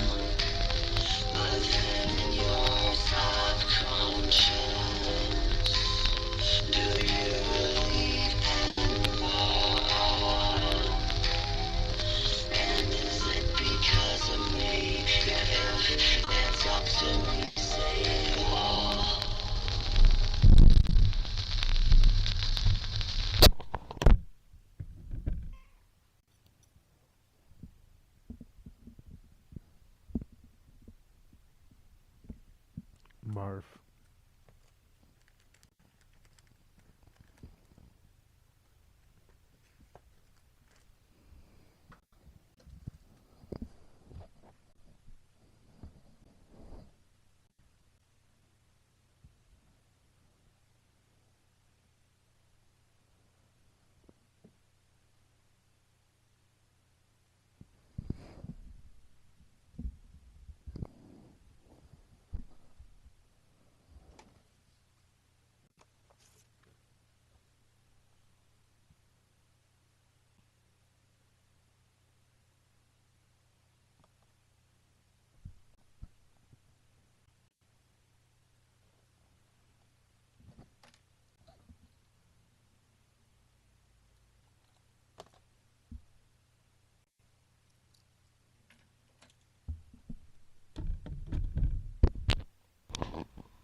Yep.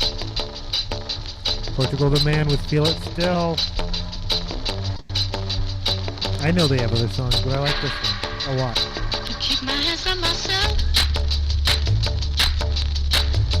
Focus the more, put them back up on the shelf. Just consider baby girl as a need. Am I coming out of left field? I'm a rebel, just my kickstand. I've been feeling it since 1966. The over and now, I don't feel it still. I'm a rebel, just my kickstand. Let me kick it like it's 1986. The over and now, I don't feel it still. Got another mouth to feed. Even with my babies, yeah, the mama gonna grab bigger. Gone with the ball in me. Am I coming out of left field? Ooh, I'm a rebel, just for kicks. I've been feeling it since 1966. I had your still, I can feel it still. Ooh, I'm a rebel, just for kicks. Let me kick it like it's 1986. The over and now, I can feel it still. I don't want that peace. Living so that easy, living goodbye to my hopes and dreams. Sydney Sweeney. Sleeping for my enemies.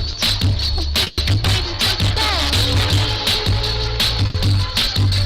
Come and get a letter for the kids in the I'm against hate and divisiveness. That's really easy to say. There's a really awkward video of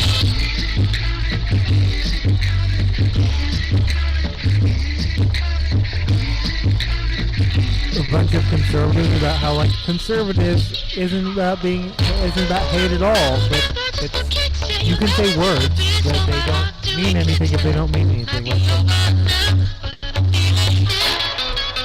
objectively, we can see through it. Anyway.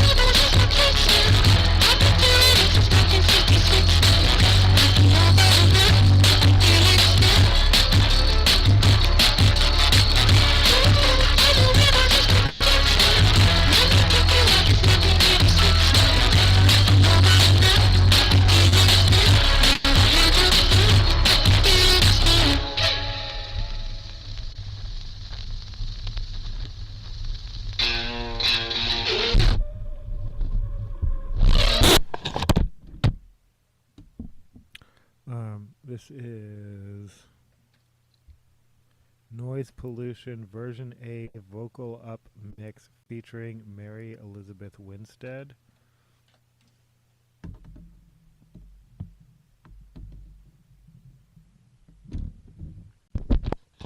So she's Ramona Flowers, but she's also a home wrecker. I mean, that's like, I mean, I don't. It's a both and there. She also had that band with Dan the Automator. What was that called? Oh, I need to put that in my Deltron section.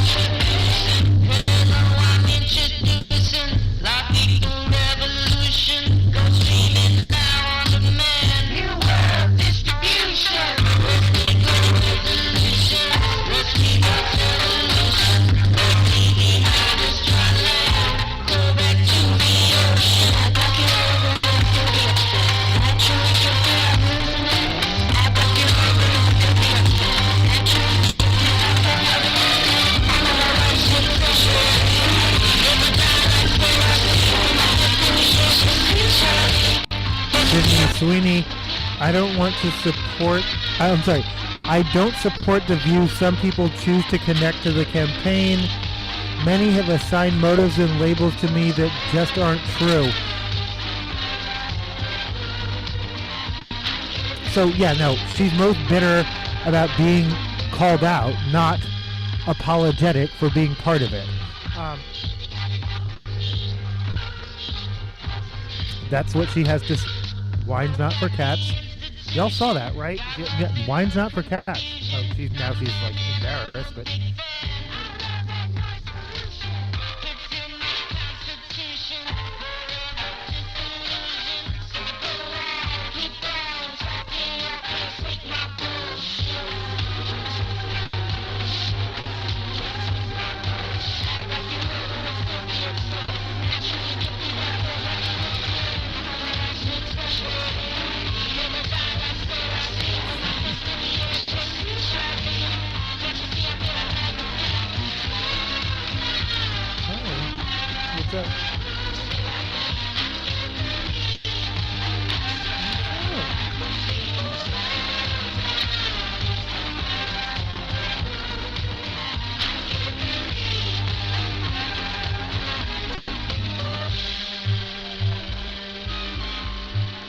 it's her show. I'm just the co-host.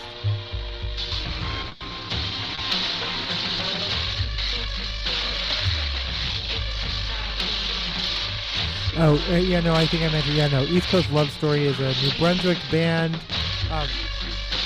Established 2012 tells me how old this shirt is. What are you doing? What? Okay, stop. Are you trying to calm down? You can calm down.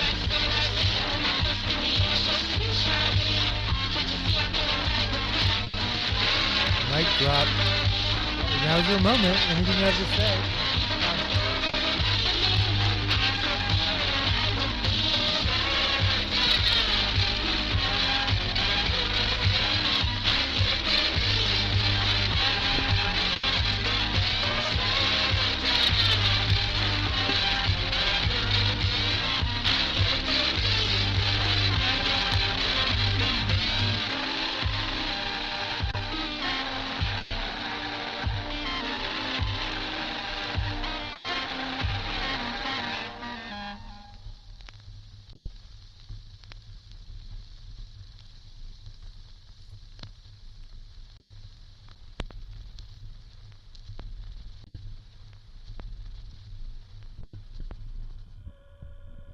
Sorry.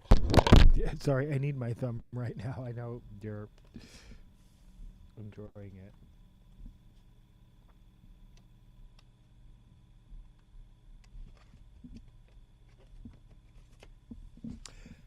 I never put captions on this episode. Wow.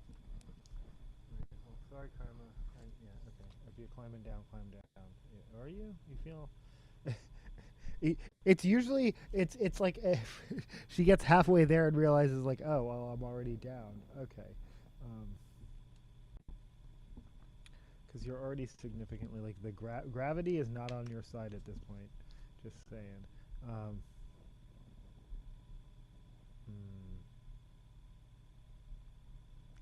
Okay. Well, we kicked it old school this episode. I never turned on captions. All right, turning them on now, and that's fine.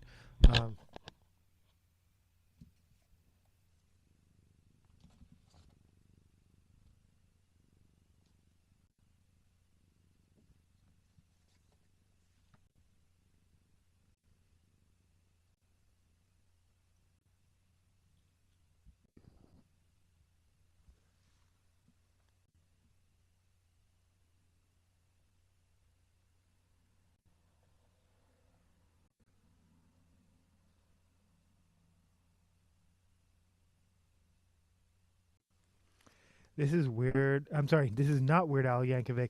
This is Frankie Yankovic with Ein Klein Cha Cha Cha. Off of. Oh, wait. Is this right? Oh, yeah, no. My Very Best Polka City. The Polka City is the record label. The Polka Stars were all in Polka City.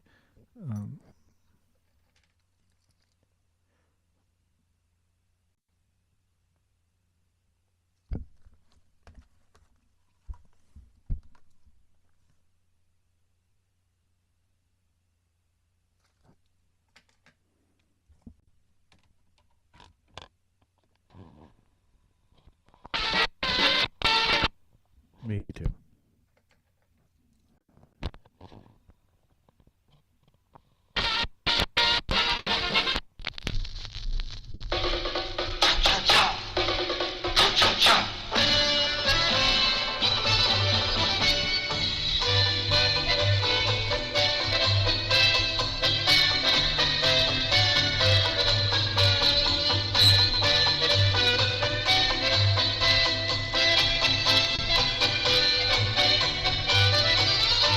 Yeah, no, basically, she's more concerned about being called a eugenicist than being connected to eugenics or people. Like, yeah, she's more mad at people criticizing her than people who are celebrating it. Like, if that's what I saw. I don't hear her explicitly denouncing.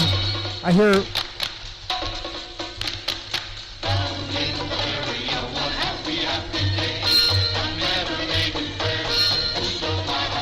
I mean, she may think her statement is doing that or saying that.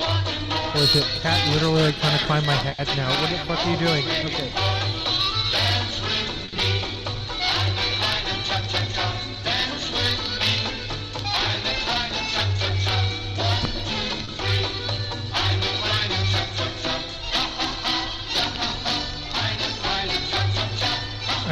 She seems like she's trying to fall asleep. Sweetie, I don't know if there's going to be a place to that. Because I'm going to continue to have to move around to produce this.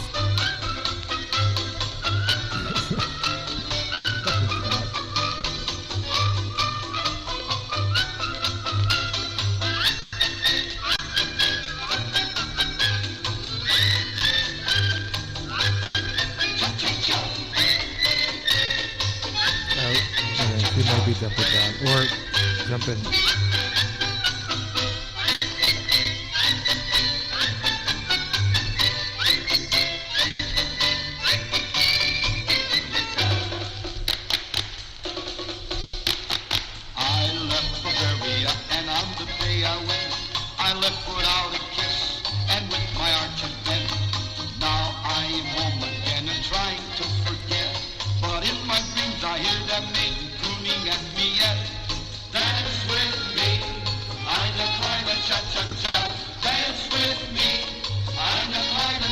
So I always say Ein Klein. It's eine kleine, like eine kleine knock music, which is.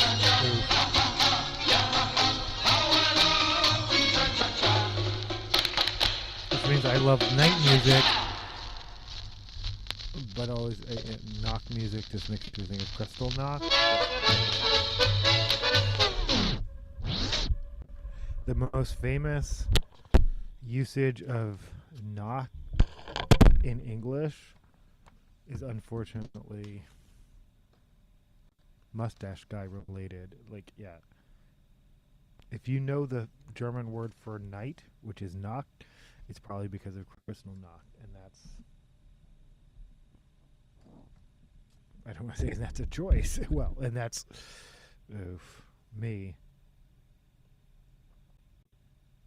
When I lived during a fascist dictatorship, the people in real time are, just like people have of the Russians for, the Russians. No, I hear it. Or China or whoever. Yeah, no.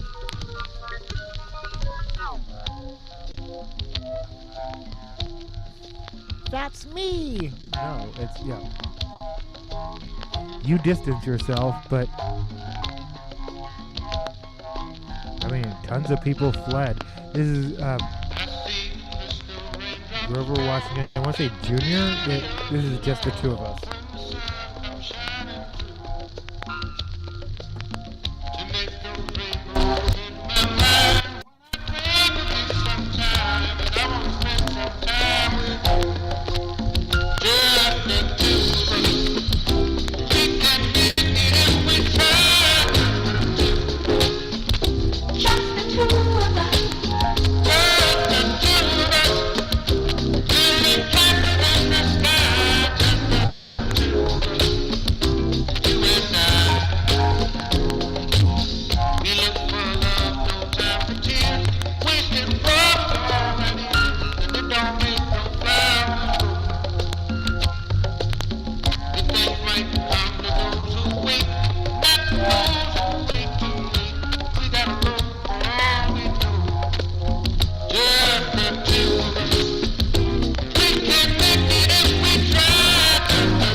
In case you don't know, Pantone's color of the year is, well, they're calling it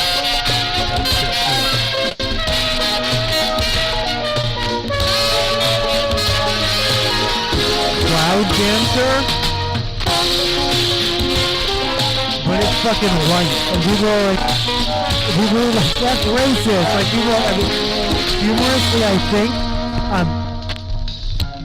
my personal take, and I already mentioned this, I think, on previous episodes, but yeah, Sherwin-Williams announced Universal Khaki, aka what I call basic beige, as their color, and Pantone said, hold my beer, as far as, like, how neutral can we go? But Pantone making white the color of the year, I don't think that's racist, but I do think it is a sign of something.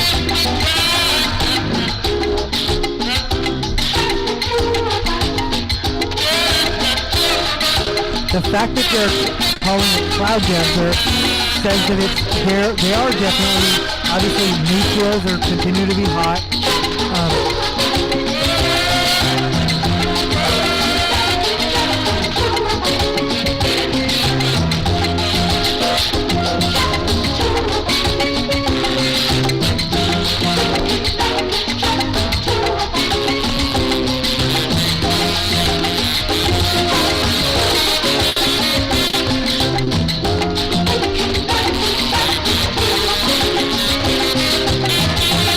I don't think it's an intentional racist dog whistle. Like, it might be.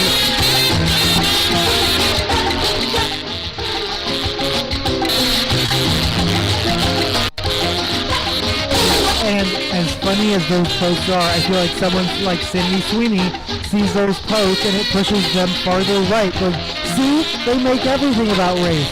It's a fucking joke. We're gonna get to the 8th March debate.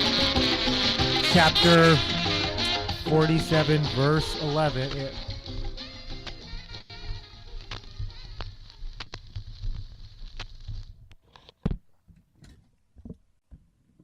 Yep, Grover Washington Jr., just the two of us.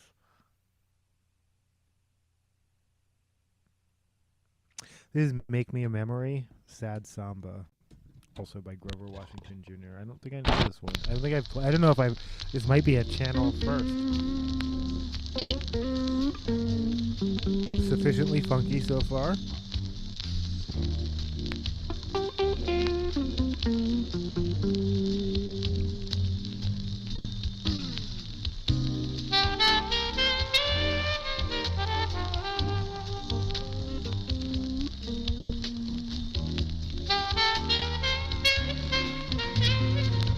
Sold.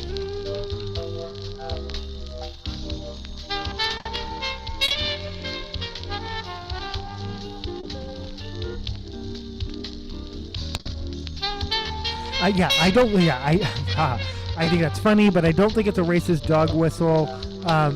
Did I say they make everything about race? No, yeah, that's what someone might think. It's a joke, but I do think it is. Yeah, I mean, I'm like institutional in like.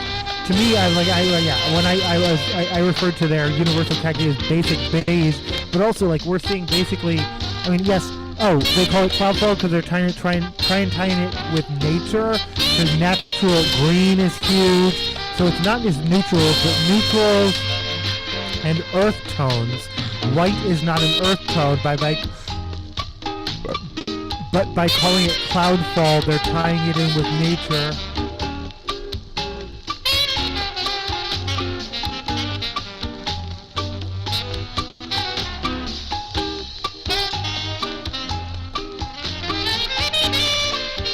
But I think you're going to see colors just become more. Everything becomes more utilitarian.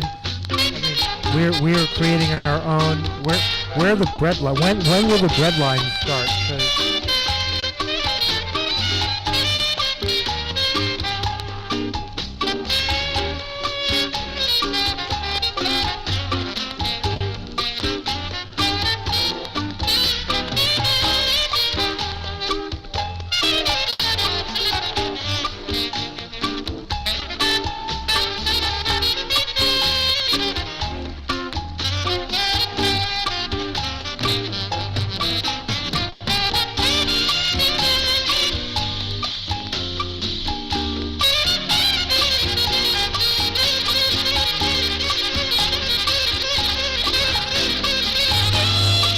California's boobies are going away.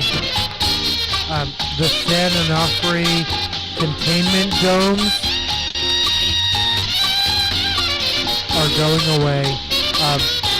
If you know, you know. Like I said, I've been to Oxnard. I've driven past it and be like, huh.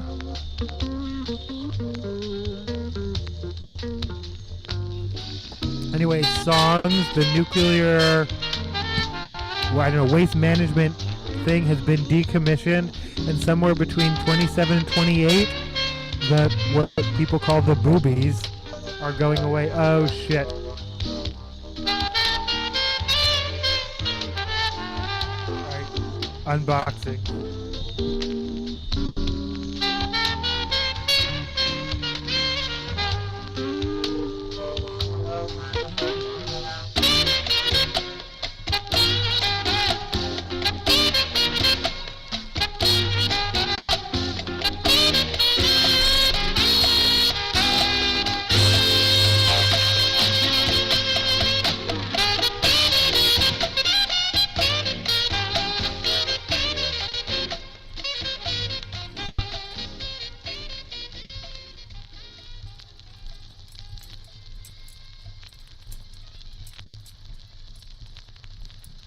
When I got my ballad song that it's time for an unboxing.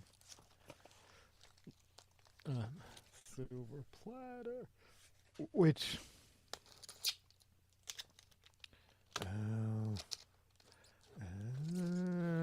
okay. Shit. I thought. Oh, I am going to the Ace Hardware, but am I going to Easy Street? Oh, I might be okay. Oh, okay.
Is hooray for boobies.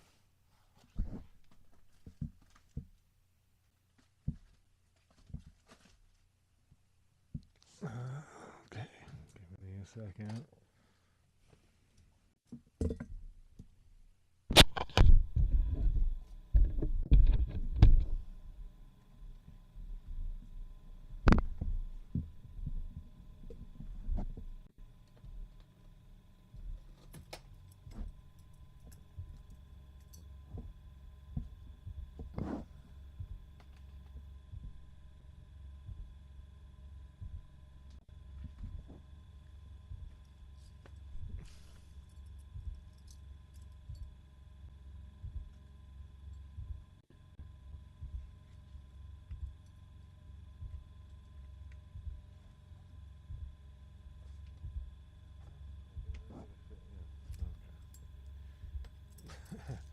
Me holding knives dangerously.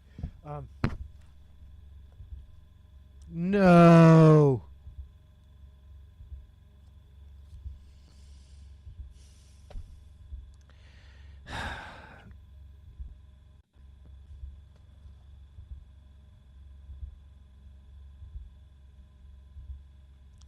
They're listed as A cup, B cup, C cup, D cup, like the sides, okay.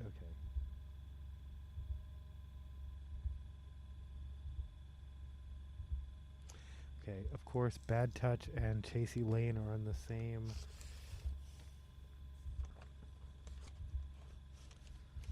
side.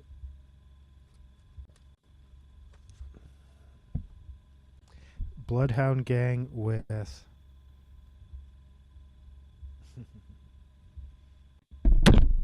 Hooray for boobies.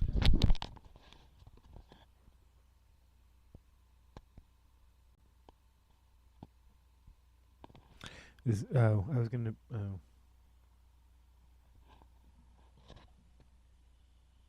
Holy shit! They do a cover of "Take the Long Way Home" on this. Along Comes Mary. Oh, there. Oh. Okay. Sorry, that made it a lot easier.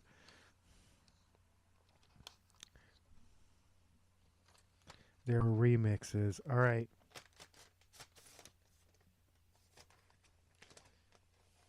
Though I reserve the right to play "Take the Long Way Home" at some point.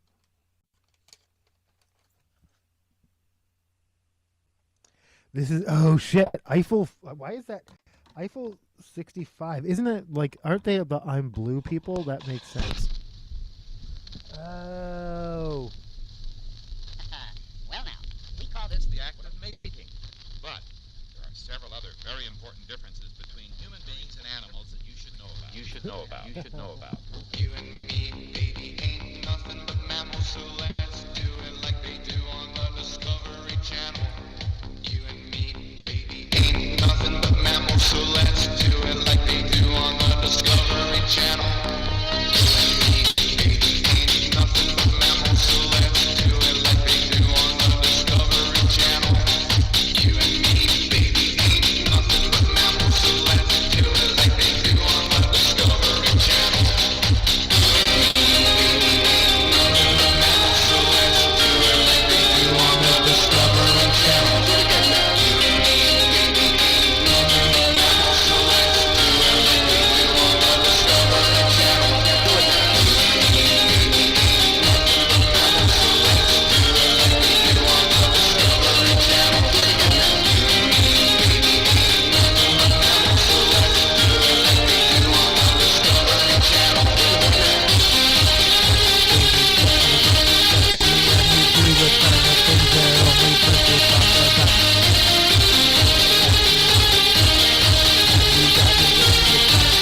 Just like daylight saving Sweat, baby, sexy, strap me, and you do the kind of stuff that only Prince would sing about. So put your hands down my pants, and I'll bet you'll get nuts. Yes, I'm Cisco, yes, I'm evil, and you're getting two thumbs up. You had enough girl, two-hand touch, you want it rough, you're out of bounds. I want you smothered, want you covered like my Waffle House hash browns. You're the best, the rich ain't next, just like Coca-Cola, I'm too hot, inclined to make me rise an hour early, just like daylight saving.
mention that this episode pulls a lot from my novelty section? Like, when they're not a novelty band, but these are novelty songs.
You ain't had mine. Okay. I did not leave just to disassociate myself from this song, but I can clearly disassociate myself from this song.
I'm 98% certain that is like Malcolm McLaren scratching.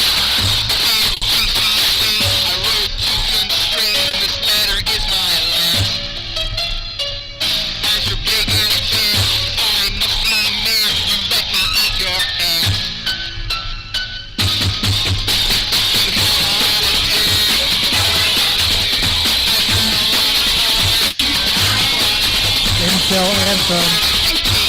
This is literally the incel.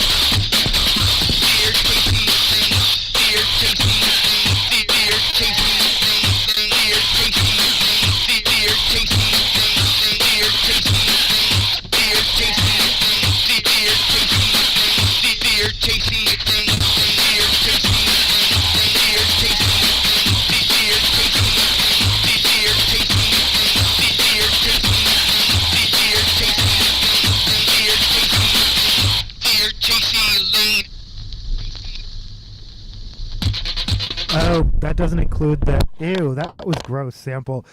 Which is actually Chasey Lane, and she appears in the video as well. Chasey Lane is a porn star from that era. Again.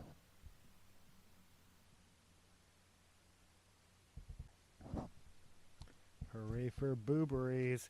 It says splatter blue and yellow vinyl, and yet I see, one is blue and one is yellow. Okay, that's how that works. This is the Winona Riders. What, since we're already being weird. Um,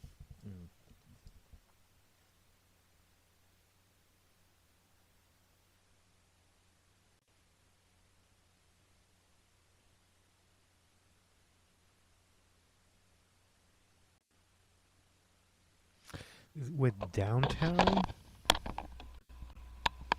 This is off of Lookup Records.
If I make it to the Screamo Hardware, aka the Hero Ace, I will make it downtown. But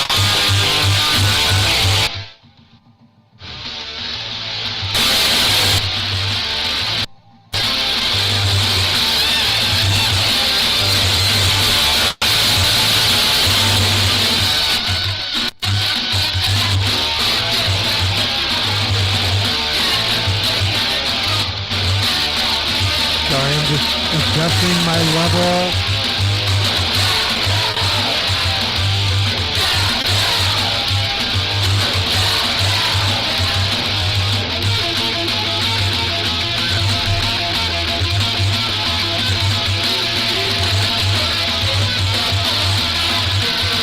Jerry O'Connell, Corey Feldman, and Will Wheaton reconnect. Stand By Me 40th anniversary tour. The video begins with Jerry O'Connell going, "Hey, you guys want to see a dead body?" And Will Wheaton and Corey, either Will Wheaton or Corey Feldman going again. But yeah, no, the video of Jerry O'Connell, Corey Feldman, and Will Wheaton. That in and of itself, for someone of my age, is sweet. But yeah, Stand By Me 40th anniversary. I saw Stand By Me in the theater with my mom, and I guess I would have been about 10.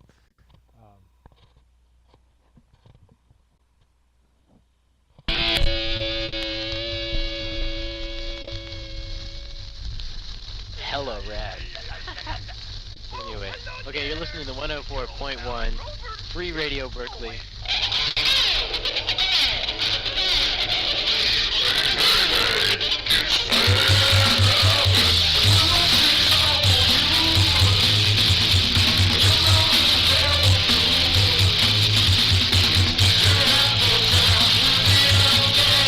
White punks confidently covering Fat Albert in the 90s.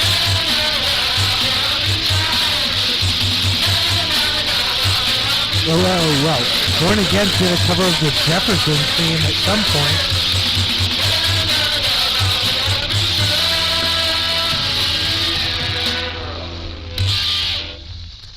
Jefferson's theme.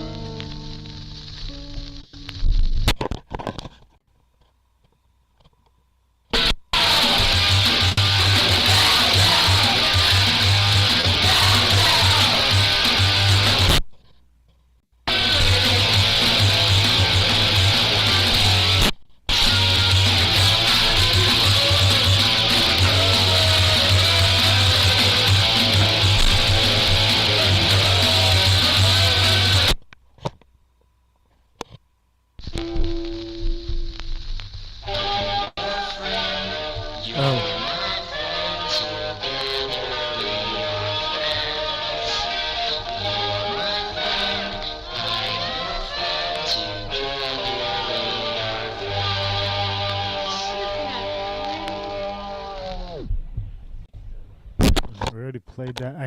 I'm looking for a specific.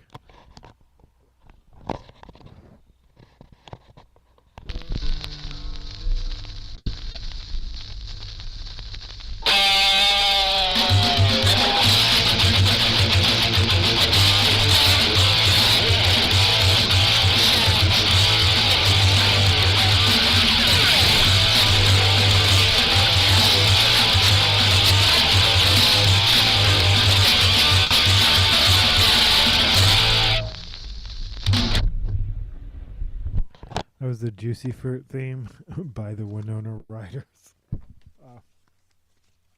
I know why I love that so much. We're going to get to ad review. I do have a couple things to report.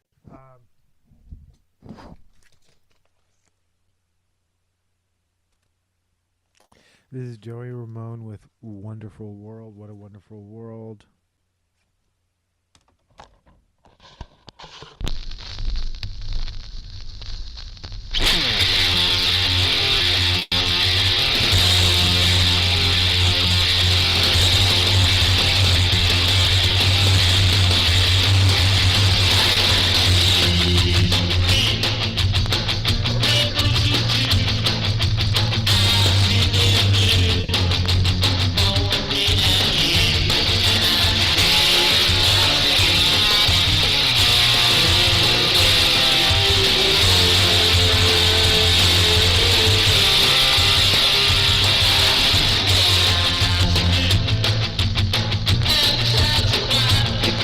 There's no Megan 3.0 confirmed. However, a spin-off, Soulmate, is in the works. And if Gerard Johnstone, the original director of, I think, Megan and Megan 2.0, the killer robot movie, if he had his way, a TV show, a Japanese anime,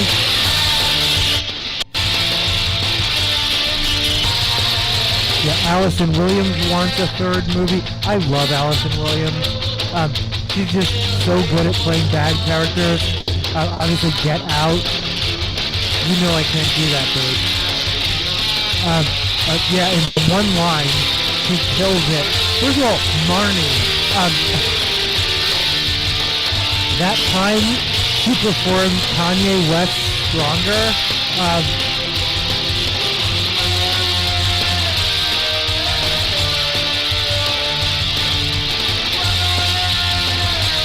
When she said, I want to be your white Kate Moss tonight, I fucking died.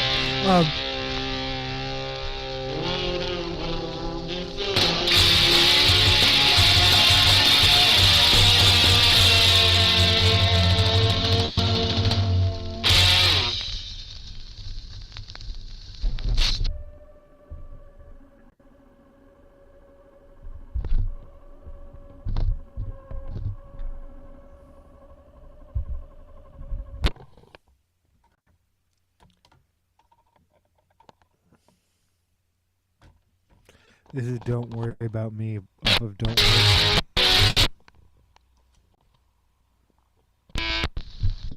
This is Don't Worry About Me off of Don't Worry About Me by Joey Ramone.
Joey Ramone with Don't Worry About Me off of Don't Worry About Me by Joey Ramone.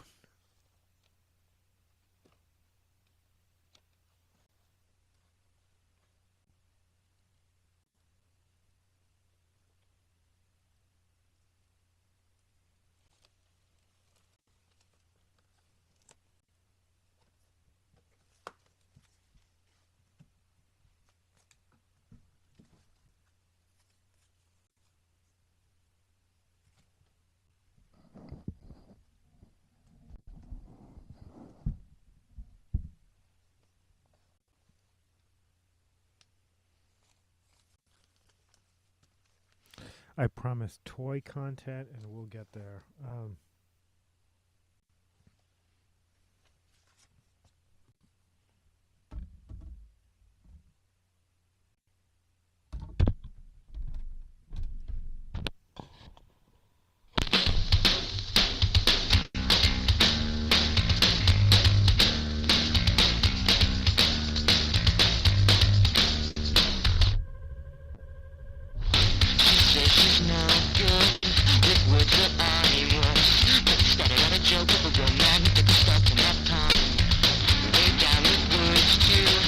Is Dance Dance followed by Sugar We're Going Down?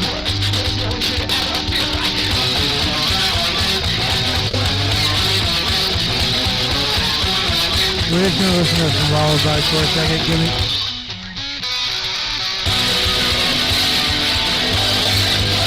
Alright, I'm gonna do some unboxing.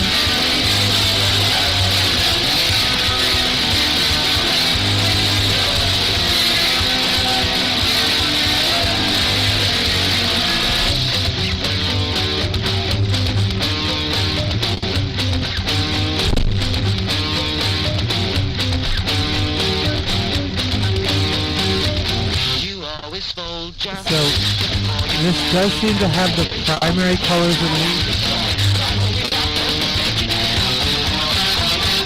This was a anyway, I'm making anyway.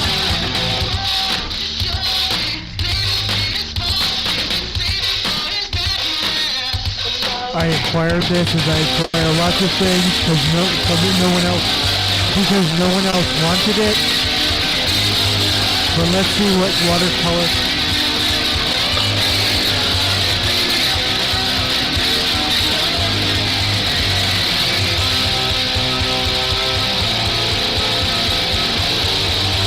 And then these masks are great, but I realized like the frogs, I thought they were frog masks.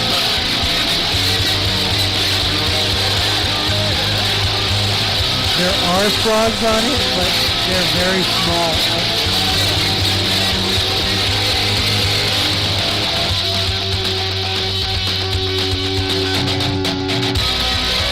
I'm not sure these people understood the instructions.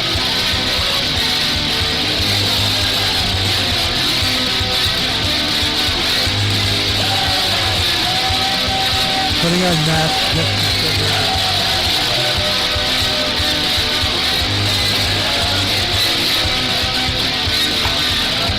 So yeah, COVID's still good.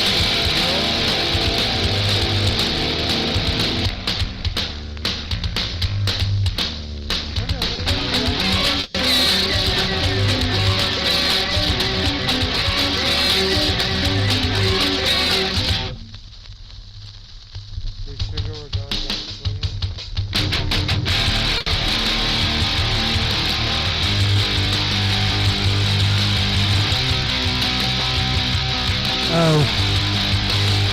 Hey, Nando's, one purchase, these are like disposable underwear. Okay, I'm just kidding. Someone said they were disposable underwear. I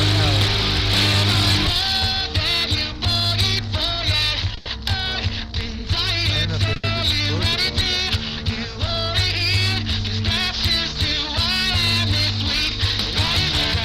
It says be better.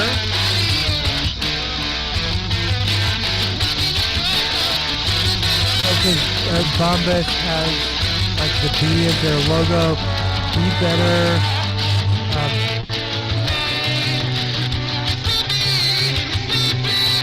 Yeah.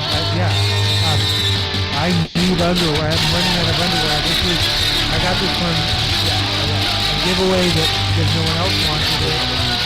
But I actually need it.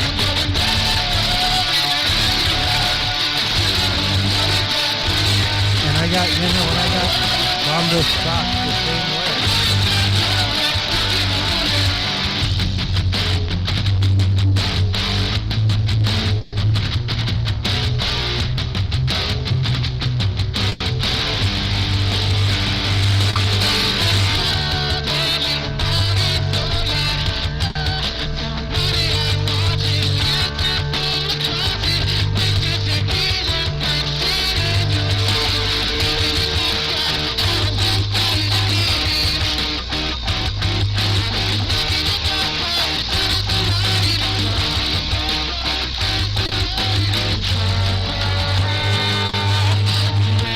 Just a notch in your bedpost, but you're just a line in a song.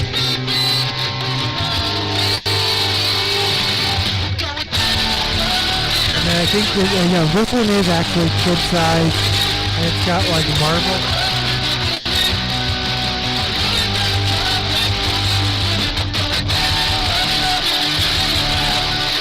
Oh, I have another.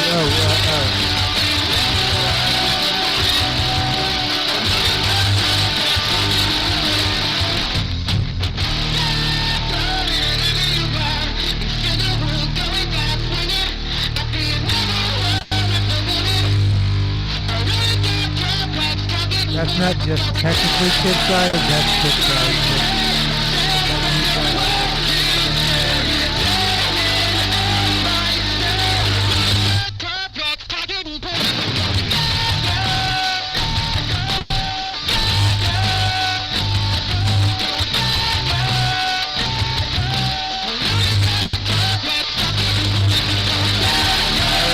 Another documentary.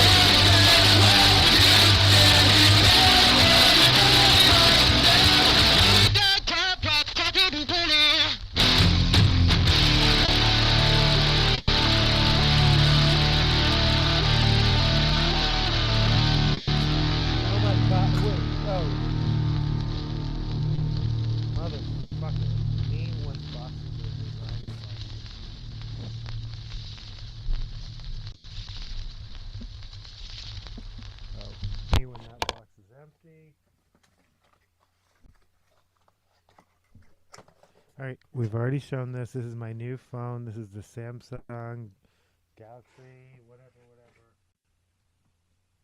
But I'm actually plugging it in, charging it, and...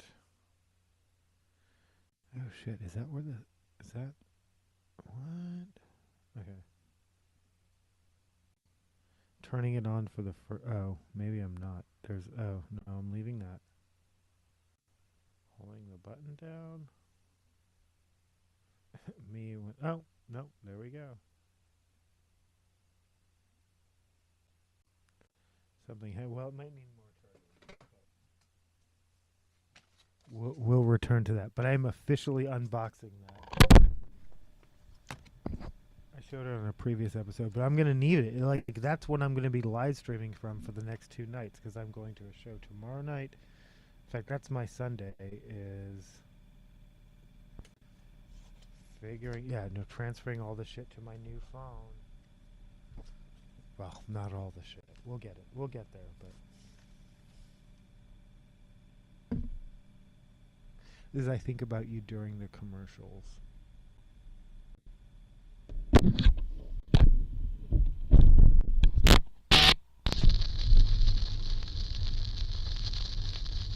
By the Riverdale.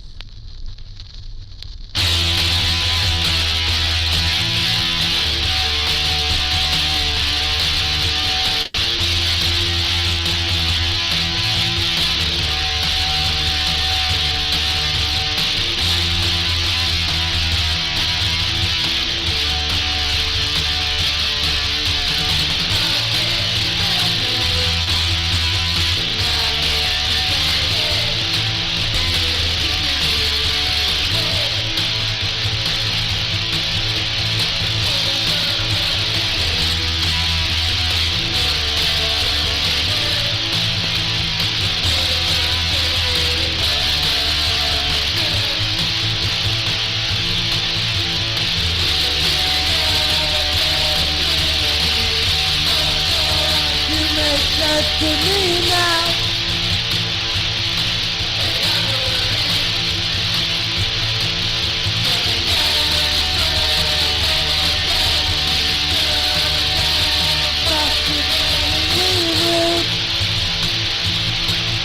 Of you.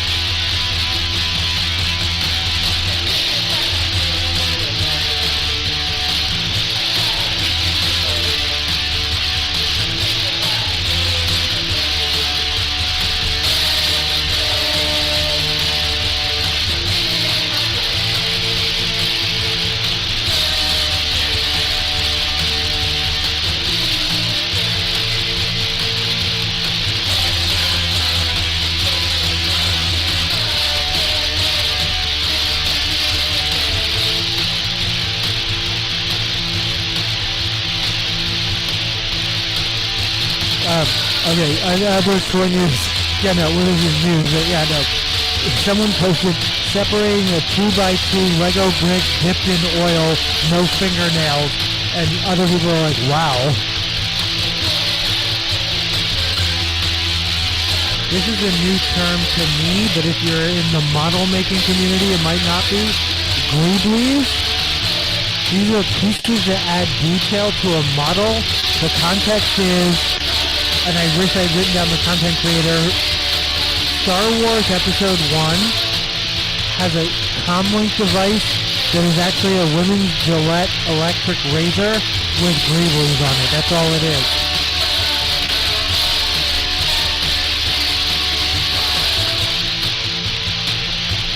As Americans,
I'm going to play one more by the Riverdales.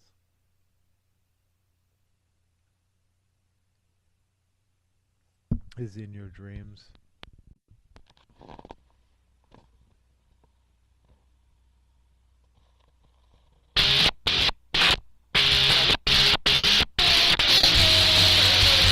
Holy shit. Oh shit. I'm gonna play Out of Sight. This is Out of Sight.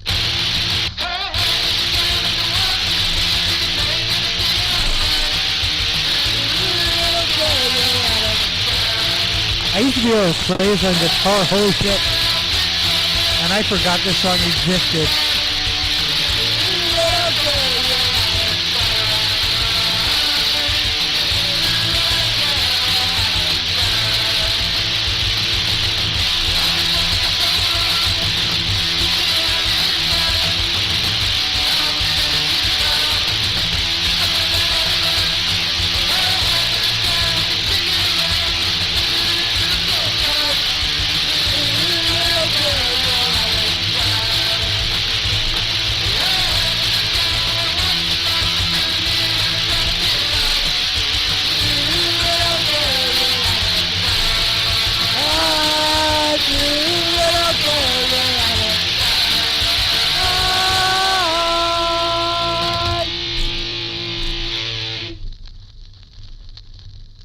Is in your dreams. BRB.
Well, everybody's saying shut up.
Harmless playing with dog toys.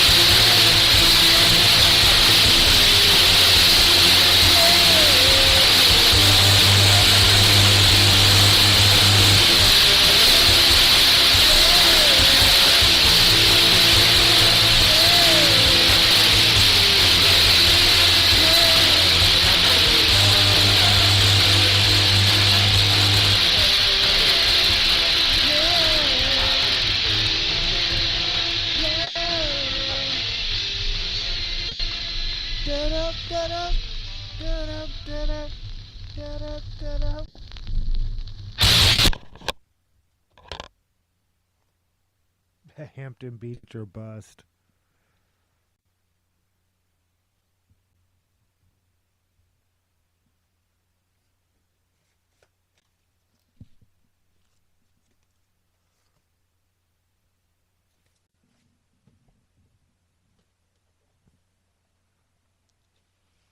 This is Genovese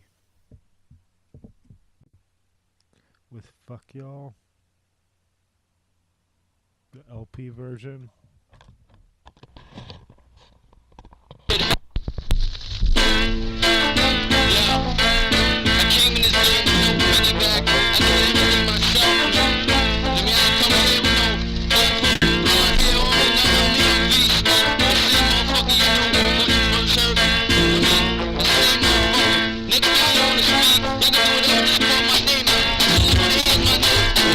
Everybody want a black ball gin, but in this game, Ken ain't got no friends. Fuck every rapper, you can suck my dick. Fuck every label and who you running with. I don't give a fuck, cause I'm M.O.B. The last one y'all wanna rap it on the TV. Like all y'all living in a fantasy. Y'all know nothing about the mob, y'all watch A&E. Fuck y'all clowns, let me get through the door. And I need to hear some, we got war. I've been ballin' since my first day, dog. Everybody shit from the first song. But I'm on. In the meantime, destroy my stars. Took a couple of hooks, jacked a few beats until my luck. But it's 5-1, give me that trap. It's 2-3, I might as well change the game around. Rapping so fucking down, these more come up these lanes. So much garbage, only listen to head rappers these days. What the fuck did he say? Everything that he say, it ain't his shit. He changed somebody's words, a little remix. He told me, I might remix your chick. When the game's on your baby mother. Catherine Hagel for Poise.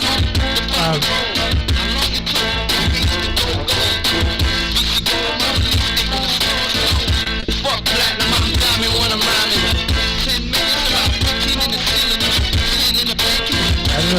Hegel is that Catherine Hegel for poise.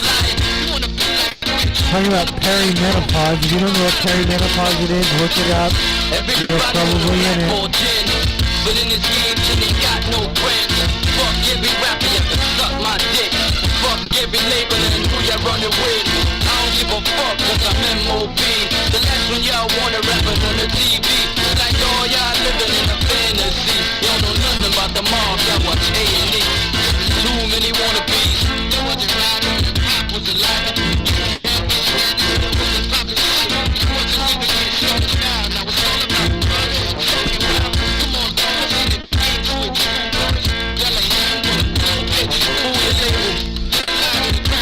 Looking my hair again. What is this a new thing?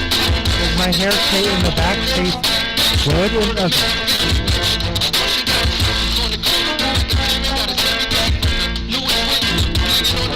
New weird habits unlocked.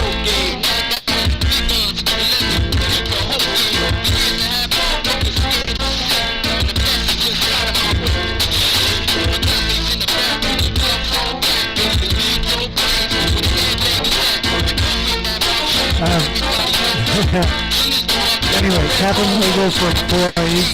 Talking about perimenopause. How did you know all that? Catherine Hegel. I used to be a doctor. No, you didn't. Again, we're in ad review. If you didn't catch that, we're talking about ads I like. And again, not an endorsement. Is she gonna? Oh, she's gonna try and jump up there. Oh shit! Do it! Do it! Get it, girl! Yes! Everybody wanna blackball gin, but in this game, gin ain't got no friends. Fuck every rapper, you can suck my dick. Fuck every label and who you running with. I don't give a fuck, cause I'm MOB. The last one y'all wanna rapping on the TV. Like all y'all living in a fantasy. Y'all know nothing about the mob, y'all watch A&E. Everybody wanna blackball gin, but in this game, gin ain't got no friends. Fuck every rapper, you can suck my dick. And fuck every label and who you running with. I don't give a fuck, cause I'm MOB. The last one y'all wanna rapping on the TV. It's like all y'all living in a fantasy. Y'all know nothing about the mob, y'all watch A&E. Given that that's called Fuck Y'all, I'm curious what the radio version sounds like. We're not playing it tonight, but we will at some future point.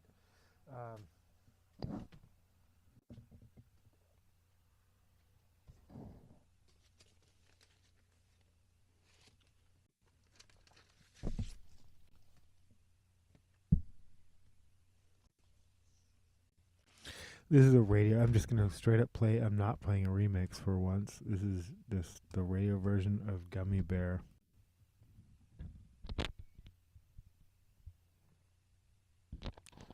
Excuse me.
Costco active members, and again, like I said, oftentimes I do business news, and I'm not, just because I mention a company doesn't mean I'm supporting them, but 100% support.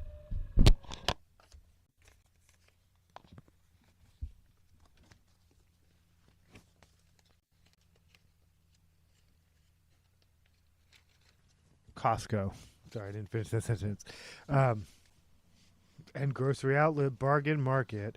Those are my favorite supermarkets. Although, Admittedly, the one I go to most often is the Safeway because it's the one in my neighborhood.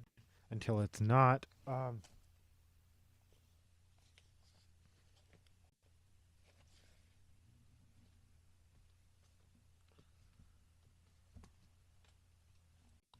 This is Gimme More. This is well, it's a remix. Let's see.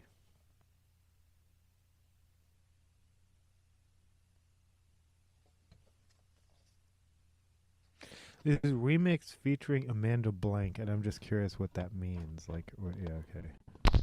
This is Britney Spears, Gimme More, remix featuring Amanda Blank. I'm assuming this is the right speed. Let's find out. Jive Records.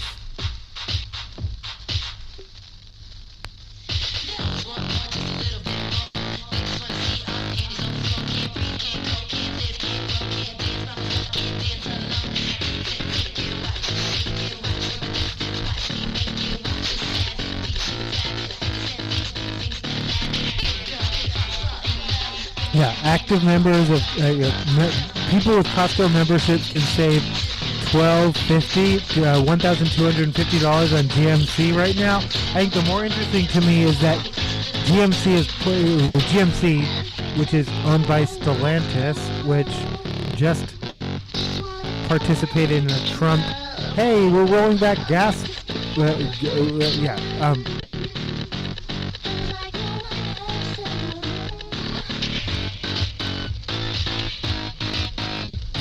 You could do that without announcing it, but announcing it and taking part in is wild. But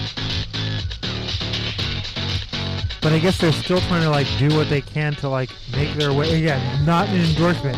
Costco is an endorsement, but fuck GMC, fuck Stellantis. But you can get a $1,250 rebate on a new vehicle. Fuck new vehicles. Buy used hybrids. I think my next car might be a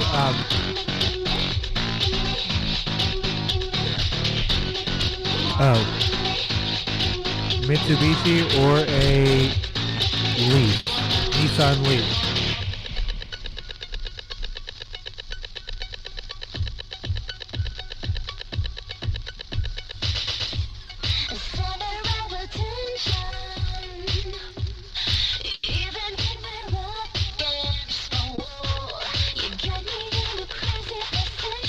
This is real life.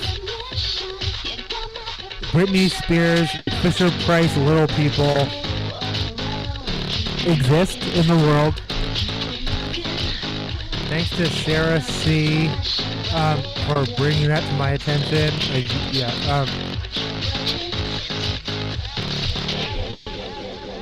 Although I dispute a fact you claimed in your video and misinformation you spread to a child, but you do you. Anyway, the Britney Spears Fisher Price Little People collection includes 4 Britney Spears figures, including the Hit Me Baby One More Time, that's like the schoolgirl outfit, the Oops I Did It Again, the Toxic Britney, that's like the Pan Am, the air flight attendant outfit, and then the Slave for You with Snake. That snake was named Banana.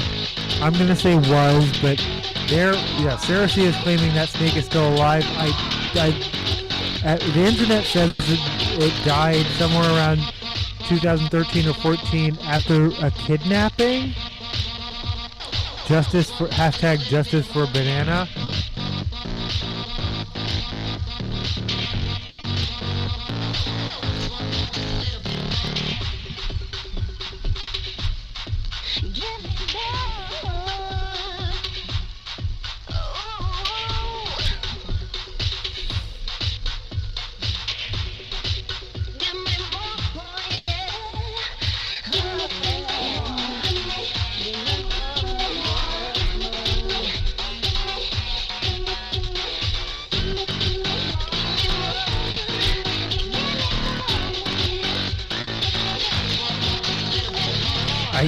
I can't say how this Starbucks boycott is going. However, they have comments turned off on all their posts, and that's a good sign.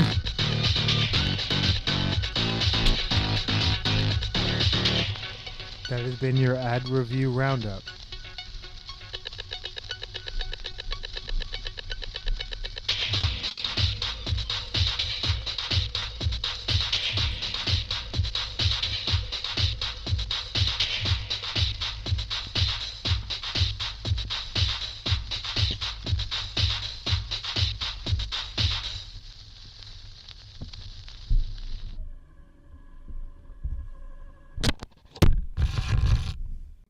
Me too.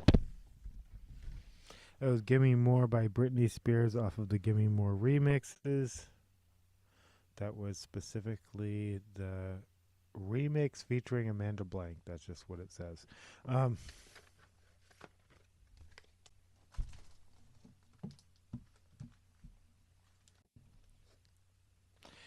This is Fancy by Iggy Azalea featuring Charlie XCX. We need more of this shit in 2026. Remember that Clueless themed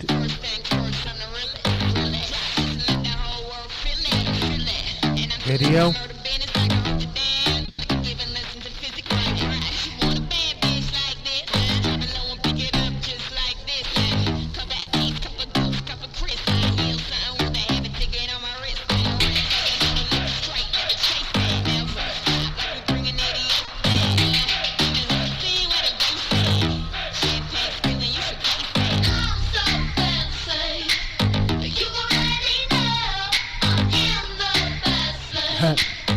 I'm definitely procrastinating because I don't want to tell this next story. It's gross.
You don't get to touch.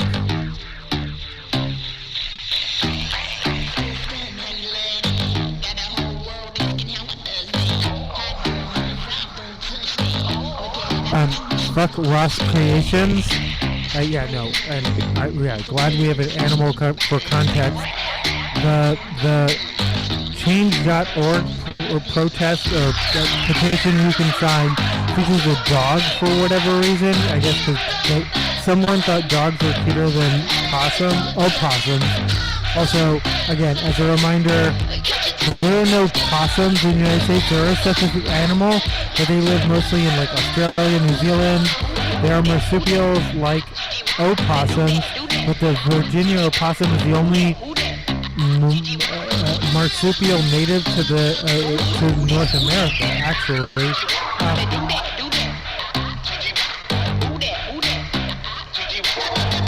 But yeah, I don't know why the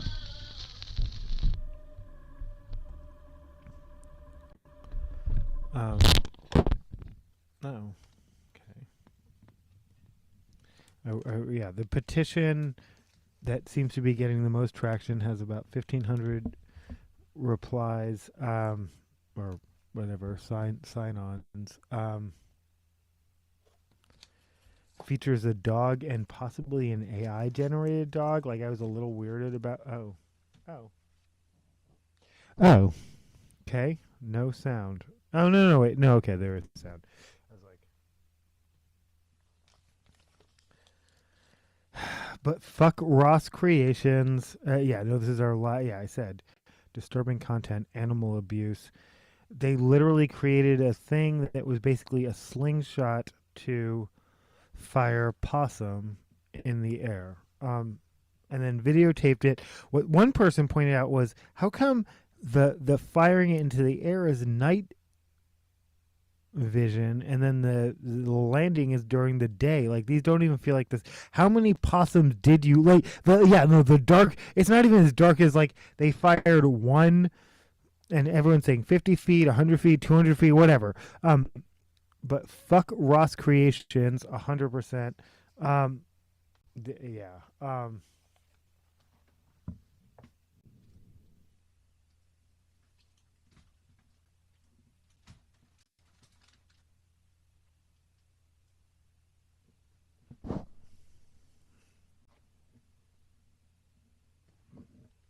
For sure.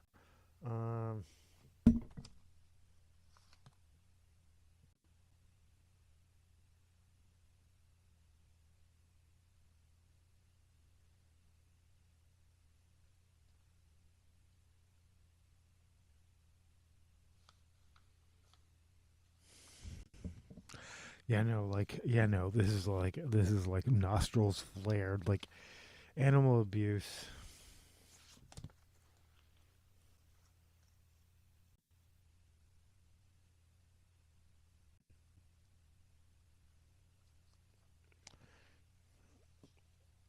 This is across the boards end credits for RoboCop.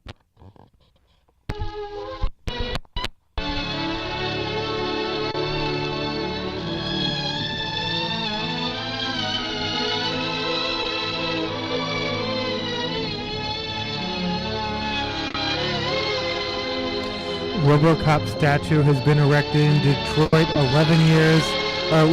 15 years after a viral exchange between then Detroit mayor and, I don't know, whoever was suggesting, well,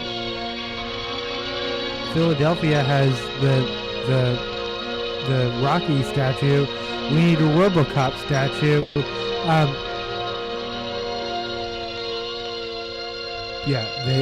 Kickstarter. The artist battled cancer. A legal battle with MGM for the rights. In any event, a RoboCop statue has been erected in Detroit. It is 11 feet tall, 3,500 pounds, 6 feet of concrete piling that goes deep into the ground. Like that.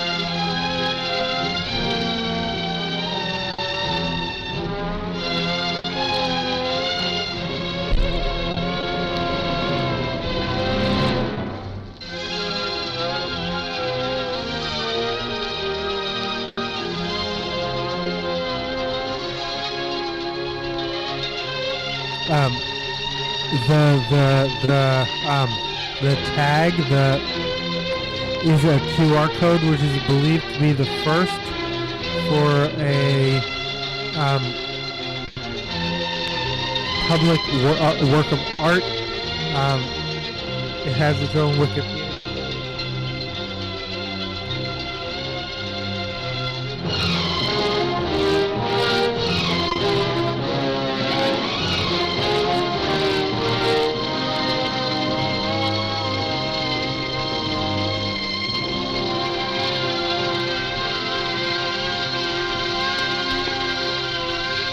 Oh my god, and Omni Consumer Products at the website for okay. That is hilarious. And like I said, it has its own Wikipedia page.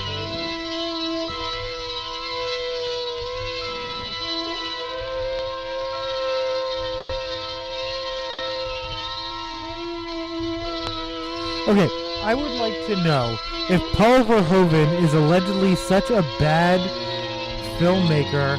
I wrote musician. Wow. How come Total Recall and RoboCop are fucking iconic, and the remakes are completely forgettable trash?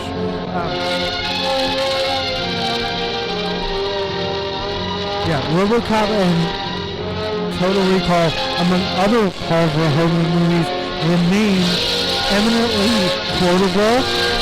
Would you like to know more? That's from Starship Troopers. How come they all launched franchises? How come they all got remade? How come they're so... Yeah.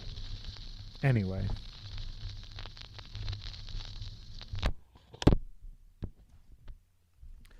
Paul Verhoeven is an excellent film director, second only possibly to Uwe Ball. I'm not kidding. Like these are my favorite film directors. Fuck Tarantino.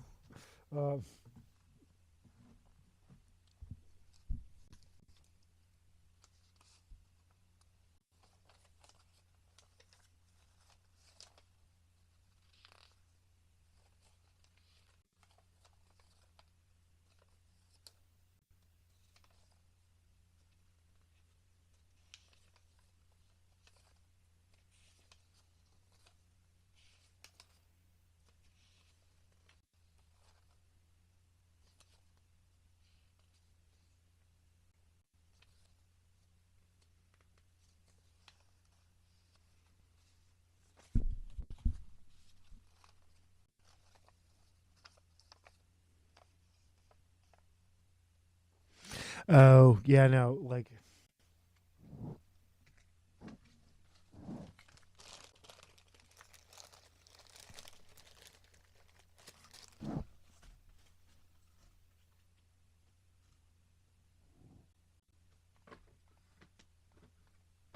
Holy shit, am I actually I'm powering it up for the first time. Is it powering up? Oh, it is. Okay. Maybe?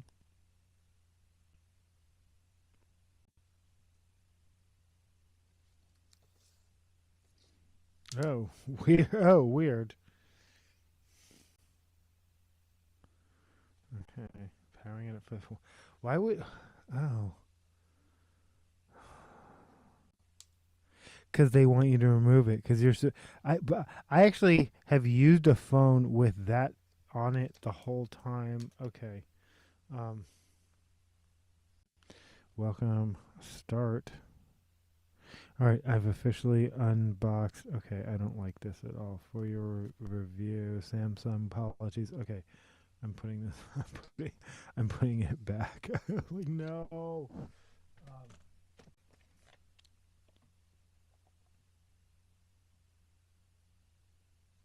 Oh yeah, but no. Speaking of terrible takes, that thankfully are being torn apart on the internet. Hating Tarantino is really lazy. Like, what don't you even like? Gratuitous violence, sexism, racism, boring, not appeal. Yeah, no, they have limited appeal. And if Tarantino films appeal to you, that's fine. But if you don't understand how they don't appeal to everyone.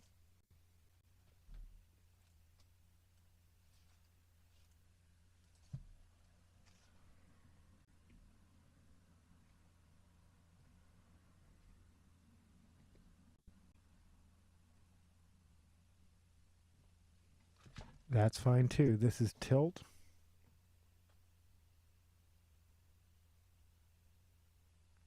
With Goddess of the Moon followed by Collect Them All. I believe there was a full moon fairly recently, but yeah, I don't follow that as much as I could, cause anyway, this is something by Tilt. Cinder Block. I met her once in the parking lot in Oakland trying to get a job, which I did not get hired for, but I tried.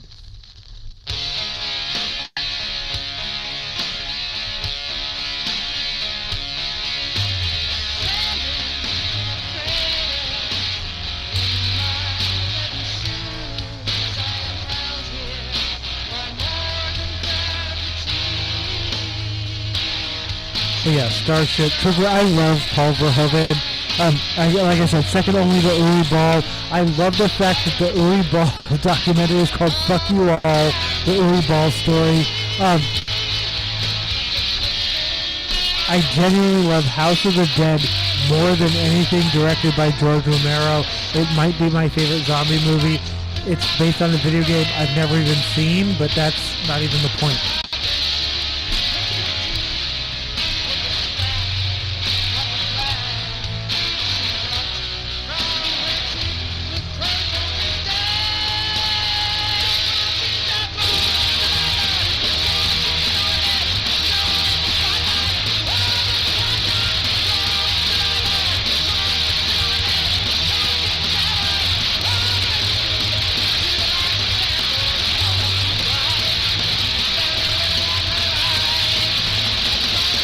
Man in New Zealand swallows $19,000 Fabergé egg. Police are waiting for the progress. Let's just get that story out of the way so I don't have to lead with a scatological story. But you understand? I have questions. Like, who's actually sorting through that? Like, and I hope you're getting paid overtime or hazard pay or something.